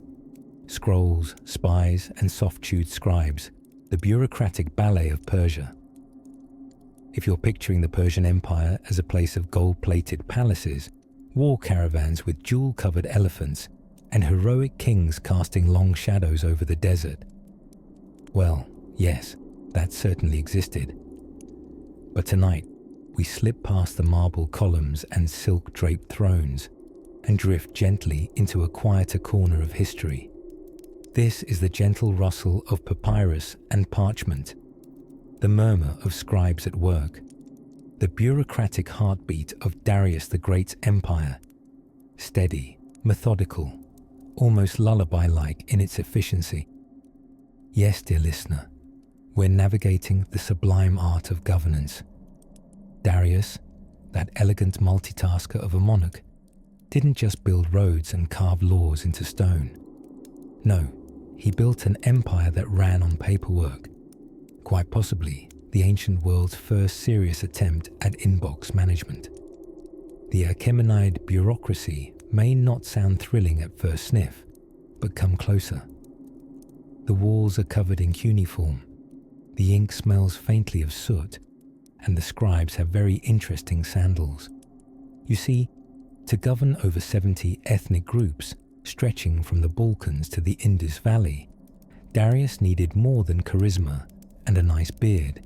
He needed administrators, people who could count taxes without counting sheep, people who could write fluent Old Persian, Elamite, Akkadian, and maybe throw in a little Aramaic for good measure, just to impress the neighbors. The scribes were the silent superheroes of the empire. Armed with reed pens and formidable posture, they copied decrees, recorded tributes, filed complaints, some quite petty about goats, and composed diplomatic letters that balanced flattery with just a hint of menace. "Your Majesty is a lion among men," they might write, "and it would grieve us endlessly if you missed this generous deadline for rendering tribute." Each satrapy, which is a fancy word for province, but sounds like a cozy type of Persian furniture, had its own set of scribes, tax assessors, archivists, and auditors. The system was so well oiled, it even included royal informants, known poetically as the king's eyes and ears. These were less the sinister spies with hoods and daggers, and more like very attentive postal workers with excellent handwriting and an alarming fondness for detail. They would observe governors, inspect temples, and occasionally write mismatch reports when officials grew too ambitious or forgot to answer their administrative telegrams, which of course were clay tablets in envelope form. Communication, even across such an astronomical sprawl of land, was impressively swift, thanks in large part to the Royal Road, which you may recall stretched over 1,000 miles and featured relay stations every 14 miles or so. Couriers, called angaros, would dart along the route faster than a noble on tax day. Herodotus, a Greek traveller and part-time exaggerator, once claimed messages could go from one end of the empire to the other in 7 days, thanks to this ancient express mail system. Now, imagine that. A satrapy official in Sardis receives a sheep-based complaint about border grazing from a Babylonian neighbour. The letter zips along the royal road, passes through relay stations staffed with hot soup and fresh horses, reaches Persepolis, and lands in the hands of a sharply sandaled scribe who sighs, dips their pen, and begins crafting the imperial response with equal parts wisdom, diplomacy, and polite exasperation. And oh, Persepolis, the capital of capitals, where administration and aesthetics danced hand in hand, while the architecture soared with columns and mythical creature carvings.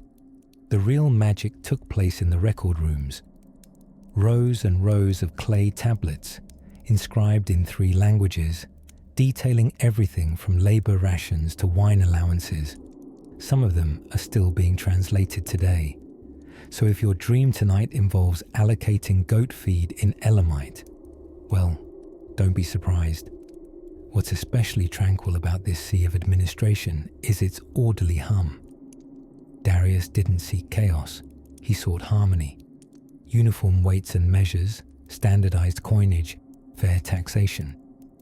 He wasn't just collecting taxes, he was knitting the empire together with silk threads of bureaucracy. It wasn't thrilling, but it was effective, and somehow it puts the mind at ease. There's something oddly soothing about a world where every grain of barley is recorded, every brick stamped with royal approval, and every goat dispute has a 3-letter file code. So now, dear listener, let your pulse settle with the memory of gentle parchment shuffles and the rhythmic clatter of styluses on clay. The world keeps turning, balanced on scrolls and scribes, unseen yet essential. A symphony of quiet genius in sandals. Soon the moonlight will rise over Persepolis, but before it does, we will turn our gaze to something a little shinier. Coins, crowns, and the royal treasury await. Chapter 18. Royal Roads and Whispering Wheels. Forget horses galloping into raging battles or dramatic desert duels for a moment. Tonight, we find ourselves meandering down one of the quietest revolutions of the ancient world, the road system of Darius the Great. Yes, roads.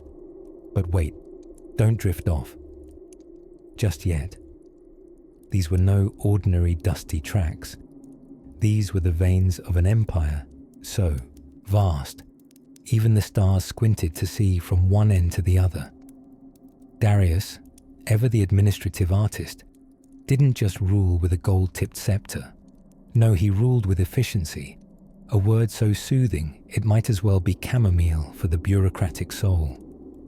His pièce de résistance, the royal road, a marvel of gravel and governance, stretching over 1,500 miles from Susa in Persia, all the way to Sardis in Anatolia, like a lazy cosmic serpent gliding across the known world.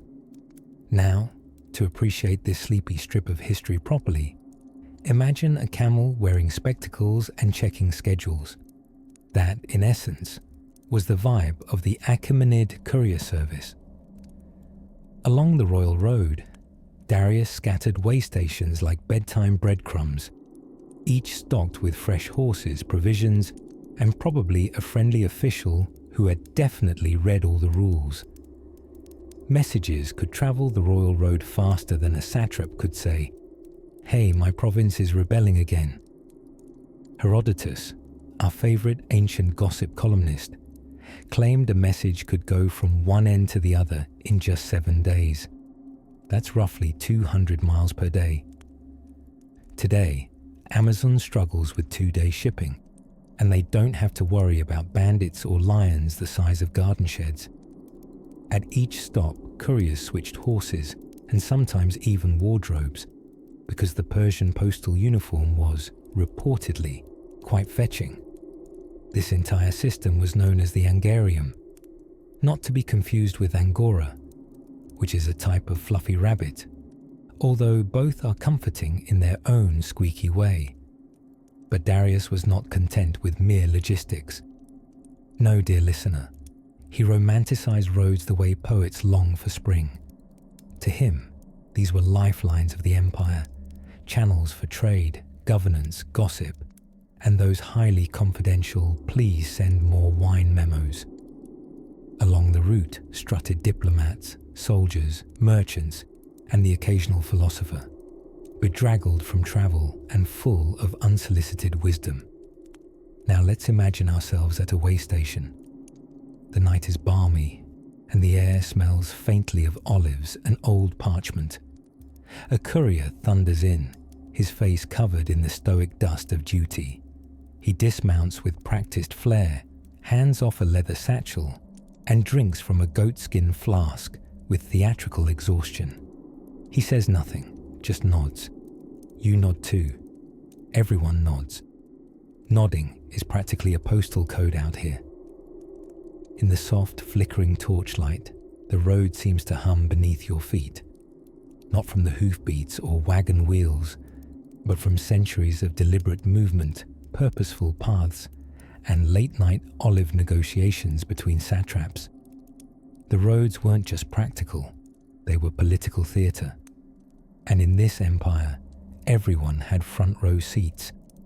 Merchants rolled carts of cinnamon and carved ivory along the same stones that dignitaries tiptoed across in elaborate sandals. And though the empire stretched from the Aegean Sea to the Indus River, the royal road tied it all together like a silken ribbon on an overpacked luggage bag of cultures and customs. Even the Persians' choice of road materials showed flair. They used crushed stone for durability and, quite possibly, to encourage nighttime musings about pebbles used by kings. Travellers reported flatness so smooth you could recite poetry while walking, which, let's be honest, was the main ancient metric for good engineering. Roads brought taxes quickly, rebellion sooner, and news fastest of all. And yet, despite all this movement and ambition, many found something meditative in the endless path stretching before them. A rhythm of wheels and wind, hoofbeats like lullabies. And when Darius walked a road, not figuratively, but literally, he wasn't just inspecting his empire. He was walking through the administrative dreamscape he'd crafted. Every mile whispered his legacy. Every stone hummed with the quiet power of organization. So as you curl, cozy and content, let that same quiet power of structure send you into slumber. Picture ancient hooves gliding through moonlight, messages wrapped in wax and twine, and the distant torchlight glowing like sleepy stars set along sacred routes. And somewhere far away, but never farther than a dream, another piece of the empire waits. Let's gently wander there in the next moonlit step. Chapter 19. Sandals, Scrolls, and Silent Couriers, the Royal Road. Somewhere between the cradle of civilization and the first cinnamon bun, there stretched a road. Not a road like the ones we dodge traffic on today, full of honking, potholes, and philosophical bumper stickers. No, this was a road where sandal soles met purpose, and hooves clopped out messages that changed empires.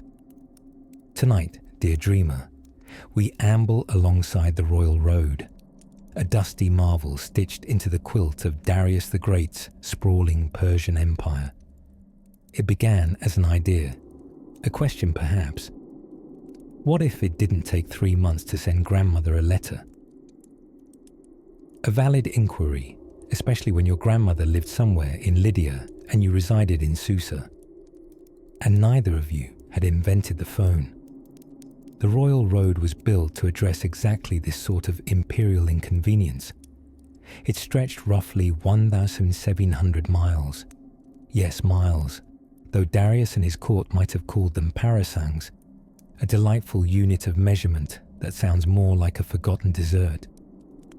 From the ancient city of Sardis in the west, that's in modern-day Turkey, all the way to Susa in the east, modern-day Iran, the road twined through mountains, deserts, rivers, and the occasional grumpy goat.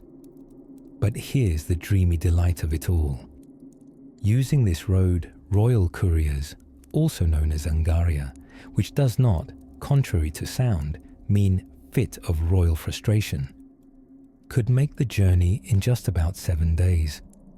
That's faster than getting a customer service email back in our own century.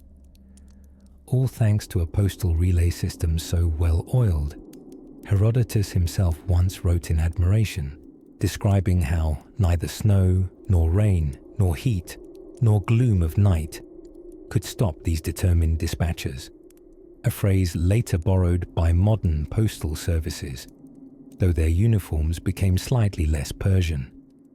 Each station along the road was like a hotel for horses and their hard-working humans. At each interval, new steeds waited patiently, ears flickering, ready to gallop messages from one satrapy to the next. These horses didn't check your luggage. They didn't ask why your parcel smelled suspiciously of frankincense. They simply ran. Of course, this road wasn't just for whispering state secrets from palace to palace. It was a thoroughfare for traders, soldiers, pilgrims, philosophers, and probably 1 or 2 very confused chickens. The movement of people and goods across this path helped create the cultural magnetic field that made the empire so splendidly cosmopolitan. You could find Lydian merchants chatting with Elamite scribes, Greek philosophers debating Zoroastrian magi over a bowl of lentil stew, and once in a while, a Babylonian troubadour humming a tune as he walked, his lyrics quietly blending ancient myths with travel fatigue. The roads were carefully maintained, not just a dusty trail with a few flattish rocks, but managed and improved by royal decree. Trees were planted, shade provided, and bridges built where water dared to get in the way. There were Persian IRS agents, well, tax officials, who loved this road, as it helped them whisk their way to villages and towns, gently reminding folks that empires don't fund themselves. And what of Darius himself? Did he glide along this silken artery of empire, wind in his beard, visions of glory in his eyes? Perhaps not in person very often, but through the whispers of scrolls and the footprints of his couriers, his presence went ahead of him. His empire breathed thanks to that road, connected, informed, and humming with purpose. Along its sidelong lanes, weary travelers found rest and news. Languages mingled like scents on the breeze, and new fashions of sandals and satire emerged from the mingling of peoples. Truly, where else but an imperial highway could you overhear someone compare a satrap's management style to that of a startled camel? So lie back now, dear sleeper, and let the muffled hoofbeats fade softly into your thoughts. Imagine the flicker of a torchlight as a message makes its way through the twilight hush of the Anatolian plains. There are whispers of something ahead, beyond this road, beyond even the span of empire. As the stars rise in the Persian sky, we turn our gaze gently toward the timeless towers of Persepolis, where stones speak in the silence of carved stories. Chapter 20 of Satraps and Soft Pillows.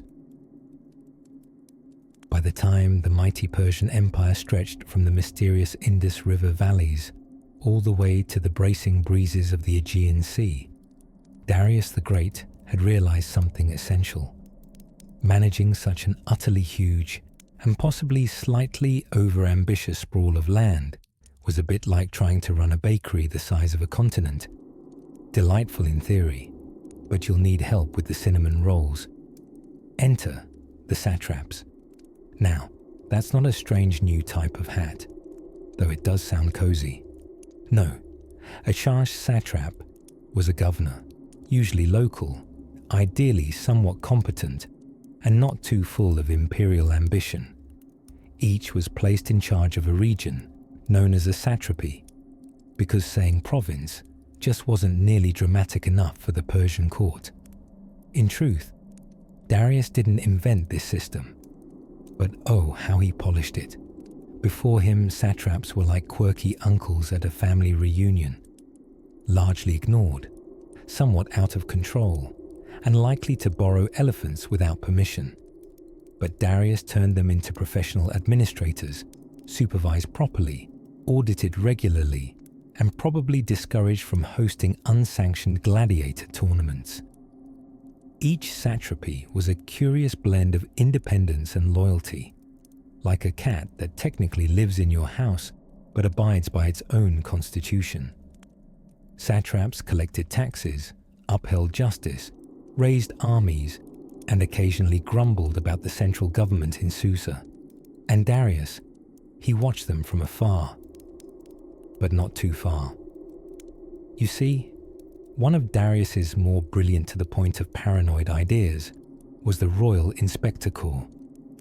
Affectionately known in old Greek tales as the King's Eyes and Ears, these officials wandered the empire anonymously, observing the satraps and sending reports back like ancient sandal-wearing spies.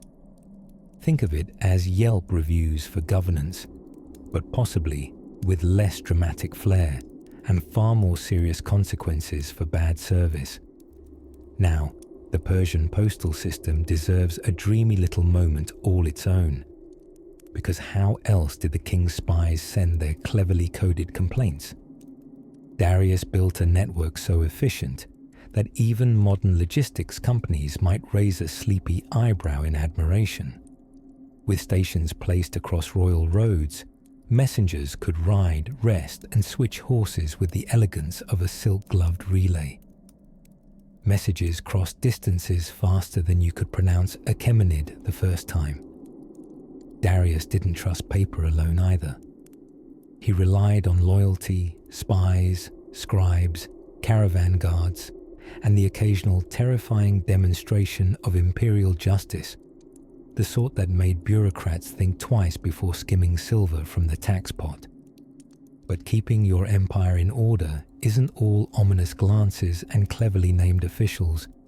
Beds must be soft, food must be delivered. And so, every satrapy also became a cultural crossroad, blending local custom with a dash of what we might call Persian flair. This meant you could sip Babylonian beer in Sardis, debate Zoroastrian philosophy in Bactria, and if lucky, attend a royal festival without having to bring your own jug of ceremonial syrup. Just imagine the paperwork. Envision, if you will, a satrap reclining on a cushioned dais, dictating lines to a sighing scribe while chewing languidly on dates. A scroll arrives from Susa. The seal is broken. The message reads, in Elamite, of course, His Majesty requests your tax tally, your compliance with the new silver standard, and if your cousin is indeed conspiring to sell horses to the Scythians again. Governing was never quite so restful. Yet for all their duties and decimal arrangements, satraps had their perks. Lavish estates, embroidered sashes, and a rather lovely tradition of elaborate dinner parties. Diplomacy, after all, moves fastest over shared platters of honey-roasted lamb. And it's worth noting how the system worked, remarkably, for centuries, adopted and adapted by the Macedonians after Alexander did his well-publicized empire takeover. Credit where it's due. A good system of regional governance, rooted in trust, reputation, and an army that could show up within 3 weeks, holds up rather well. So the next time your local city council takes 2 months to approve a new park bench, just remember, in 515 BCE, a messenger on horseback could get from Susa to Sardis in a matter of days. All hail bureaucracy. when wrapped in Persian silk and carried at a gallop. Now, let your thoughts drift like a well-fed satrap reclining at dusk, listening to gentle music from flutes and the far-off echo of distant camels. As the tapestry of Persia's provinces is woven before our eyes, we begin to hear whispers rising from the sacred temples, glowing with fire and fragrance. But that, dear dreamer, will carry us gently into what comes next. Chapter 21. The Postal Ponies of Persia and the Whispering Roads. In a world lit only by torches and starlight, where sandals met sand more than stone, there existed an empire so vast and cleverly run that it practically whispered at the speed of hoofbeats. Welcome, dear listener, to the twilight hum of Persia's royal road, an imperial expressway minus the traffic and honking, built not for chariots alone, but for letters, laws, and little parcels of royal wisdom. Darius the Great, ever the empire's obsessive organizer, had a fondness for turning chaos into clockwork. He looked out at the scatter of Persia's 20-some provinces and thought, this would be much easier if my satraps could read my orders while the ink's still wet. And so, he gave birth, not literally, thank Zoroaster, to the ancient world's most enviable postal service. The royal road stretched like a sleepy serpent across nearly 1,700 miles from Sardis in the far west of Lydia, modern-day Turkey, to Darius's gleaming capital, Susa, near the foothills of what is now Iran. If you were feeling sprightly and had a good horse, and were probably being chased, you could gallop its length in somewhere around 7 to 9 days. Compare that to the general population, who'd need a month, an entourage, and several tunics worth of patience. But for Darius's couriers, it was smooth sailing, or rather smooth trotting. The system was called the Piridazish, a term that may sound like a sneeze, but was actually the logistical heartbeat of the empire. These messengers stopped at carefully spaced outposts, changing horses like one would change socks on a hot day, frequently and with great relief. Now, the horses didn't exactly gallop with glittery invitations to royal garden parties, though that would be a charming image. Instead, they carried orders, decrees, tax requests, news of rebellion, or dreams of rebellion squashed. And just imagine, a satrap in Bactria wakes up to find a scroll sealed with the king's golden signet, reminding him gently but firmly that the great king frowns upon missing spreadsheet columns and mysterious budget holes. But the road wasn't just a path of command.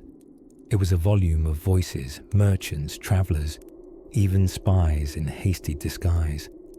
Along its length, inns popped up like weary-eyed mushrooms, wayside houses where messages were exchanged, stories swapped, and sandals respectfully removed. These were places of cinnamon-scented bread, olive oil that pooled like molasses, and gossip thicker than honey. The road didn't just cross lands, it opened hearts and minds. Ideas padded along behind the couriers. Zoroastrian prayers floated westward, while Babylonian star charts shuffled eastward, sprinkled with the occasional wandering Greek philosopher looking for dinner and a place to lecture. Even Herodotus, the ancient world's favorite nosy historian, marveled at the speed and efficiency of the Persian dispatch system. He wrote, "These men will not be hindered by snow or rain or darkness." Sound familiar? That's because the US Postal Service kindly borrowed that praise a couple of millennia later. Of course, no system is without hiccups. One imagines a particularly surly horse refusing to budge, folding itself neatly onto the roadside while a courier sighs and tugs at the reins, whispering sweet nonsense like, "Come on, Darius will have my job if I don't deliver this report on Elamite grain defects." or a message arriving at the wrong satrapy, triggering an accidental tax audit in the wrong province. A whoopsie with imperial consequences. But then, as dusk gathers over the tiled roof of a lonely way station and the scent of roasted figs curls into the air, the system clicks quietly back into place. A courier, in a deep red cloak perhaps, worn thin from days in the wind, arrives with sand in his beard and a tired but meaningful nod. He hands over a scroll. The innkeeper gives him warm mulberry wine. And just like that, the Empire is one message stronger, one heartbeat closer, one gallop better arranged.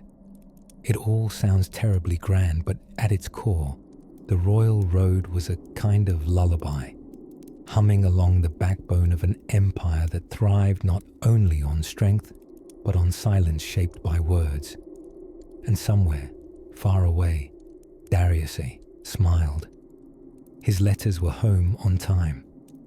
Now, as the torches flicker low and the hooves grow distant, let your mind drift towards softer cities and quieter frontiers, because there are still corners of this empire where echoes linger, drifting through gardens, drifting toward what's next.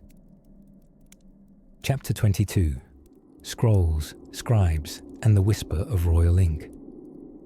Now then, dear dreamer, let us wander softly into the fragrant scroll chambers of the Persian Empire, where bureaucracy bloomed like a contented cat in the sun, and ink flowed smoother than a lullaby.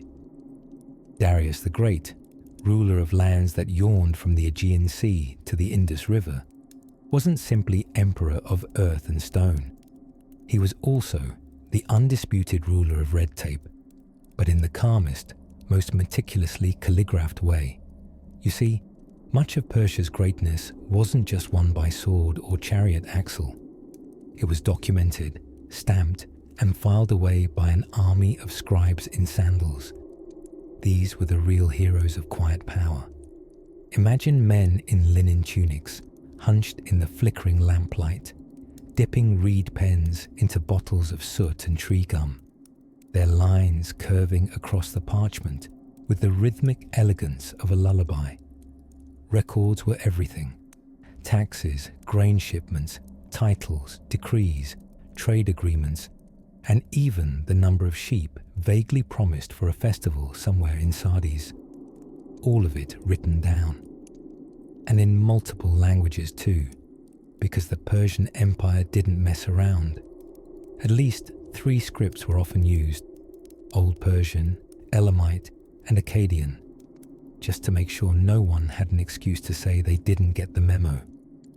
Now picture a scribe named Nafur. He works in one of the royal scriptoria in Persepolis, essentially a library married to a post office with anxiety. Nafur's job is tranquil yet vital, copying royal orders onto clay tablets and papyrus scrolls, double-checking that no one gets accidentally beheaded over a missing lunch tax. His biggest enemy is not war or rebellion. It's smudging ink and paper cuts from the sharp edge of a reed stylus. Each morning, Nafur arrives just as the sun first kisses the stone walls.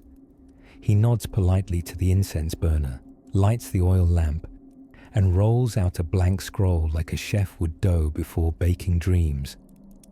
The air is thick with the scent of myrrh, charcoal, and wisdom. Some might call it bureaucracy. But tonight, let's call it bedtime bureaucracy. Much lovelier, isn't it? What Darius understood, perhaps better than most emperors who often relied more on conquering than paperwork, was that ruling isn't just about charging onto battlefields waving flags. It's about making sure someone is keeping track of things like bridge maintenance, cargo routes, and how many amphorae of olive oil the Phoenician merchants delivered 3 Tuesdays ago. So Darius built an administration so refined it gently purred. Governors, known as satraps, were appointed to manage chunks of the empire, but every satrap was accompanied by a secretary, and every secretary had at least one assistant who likely also needed someone to remind him to finish the monthly report.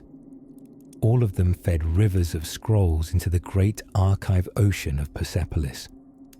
And when complaints or reports did arrive from the far corners of the empire, say a village in Bactria fussing over tax collection, or an unusually sarcastic letter from Egypt, Darius would often respond with letters as elegantly phrased and diplomatically iced as a vintage tea party. In fact, one of the oldest widely known multilingual inscriptions of imperial decree is from Darius himself. The famous Behestan inscription carved into a cliff face like a message to the gods themselves. A thing of both pride and practicality. It explained who he was, what he'd done, and that anyone thinking of pulling rebellion shenanigans had best think again. Think of it like the Empire's very serious LinkedIn profile. Meanwhile, scribes like our friend Naffer quietly etched civilization into being, nib by nib, making sure tomorrow had a memory. And as nights drifted over the heart of Persia, lamplight still flickered in the scriptoria, drawing soft shadows across scrolls that whispered of wheat harvests, canal repairs, and royal edicts delivered via camel. No glory perhaps, but a kind of peace. So the next time you forget where you put your grocery list, remember, ancient Persia tracked millions of bushels of barley with nothing but parchment and personnel wearing sandals. It's all right. Everyone loses a list sometimes. And as moonlight glides gently over the palace roofs and the scent of ink and date syrup hangs in the air, let us leave the scribes to their dreamy calligraphy. Soon we'll wander even further, not through pages, but through places, with camels, coins, and a curious thing called the Royal Road.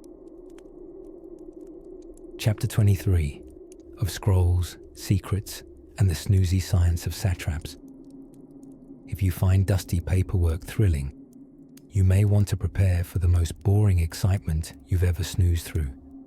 Tonight, dear dreamer, we tiptoe into the orderly, scroll-stacked world of Persian administration under Darius the Great, a realm where bureaucracy reigned supreme and papyrus had a noble calling. You see, Darius wasn't just a king with a flair for empire-wide architecture and divine PR campaigns. No, he was also the ancient world's premier office manager. Imagine a royal figure who not only moved armies and built canals, but also woke up in the morning, stretched, and thought, "Ah, yes, time to standardize taxation."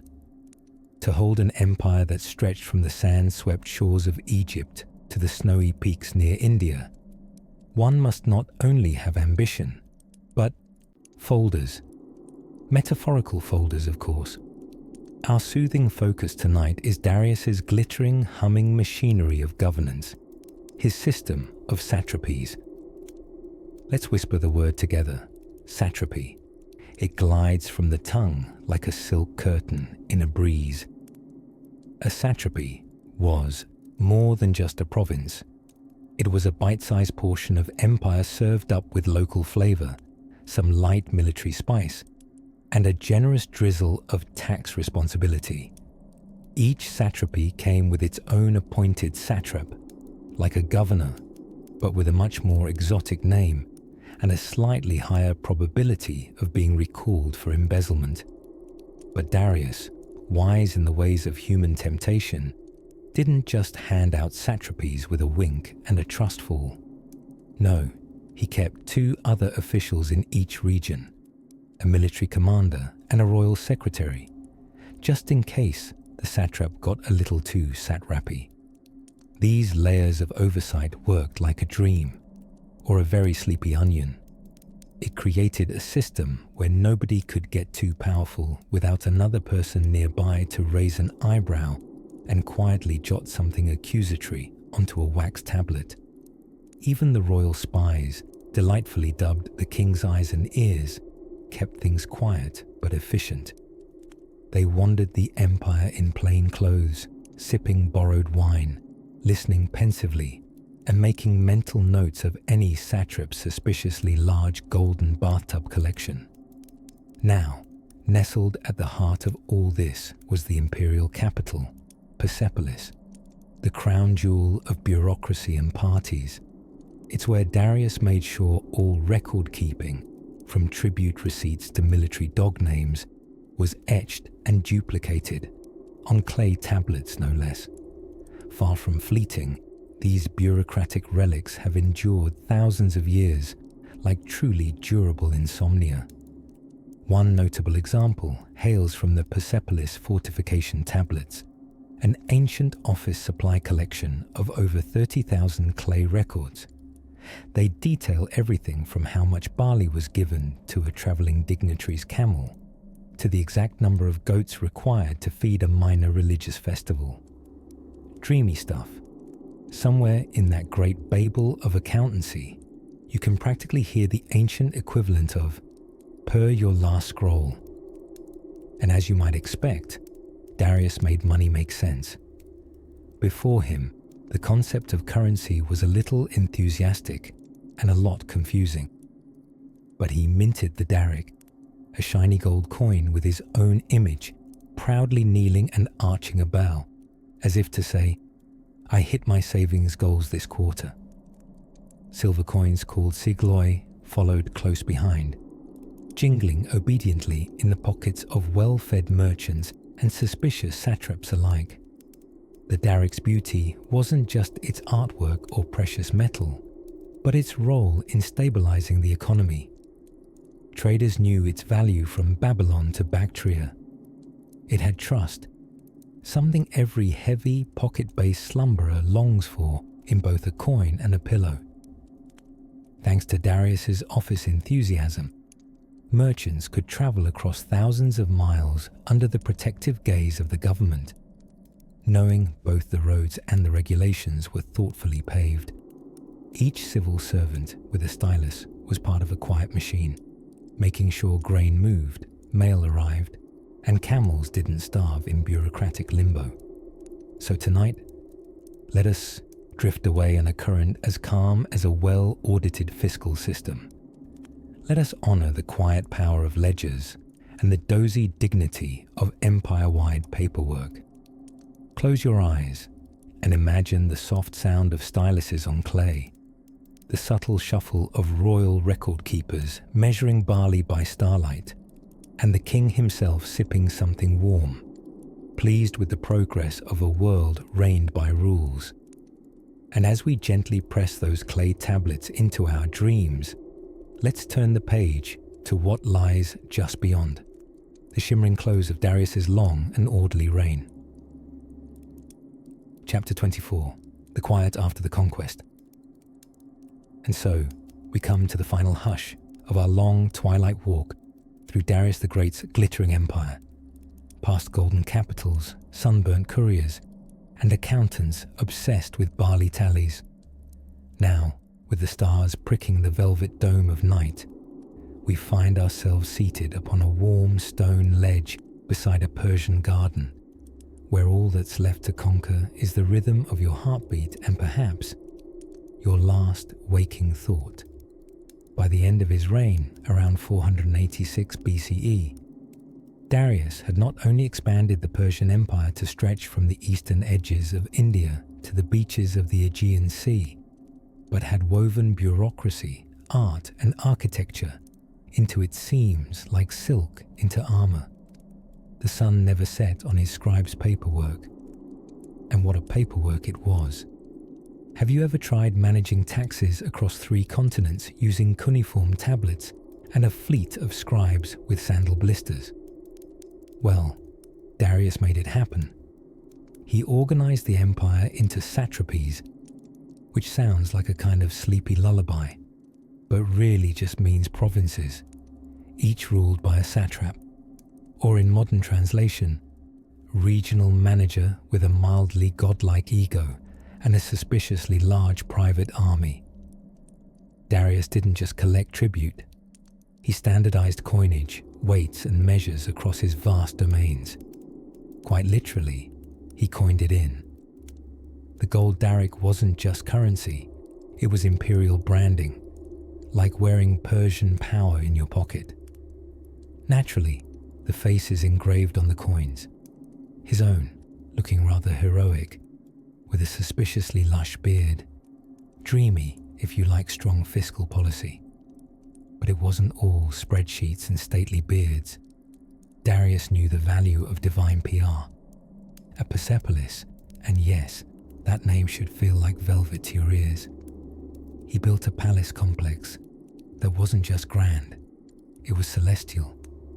Imagine columns tall enough to be mistaken for very well-dressed trees, carvings of court processions so intricate that even the horses seemed to know they're posing for eternity. The whole city was an imperial Instagram account in stone, chiseled with the quiet confidence of a ruler who knew time was watching. As for time, it was kind to Darius until it wasn't. Toward the end of his reign, a few clouds rolled in across his imperial skies. Egypt resisted. You know how Egypt can get when it hasn't been invited to its own party.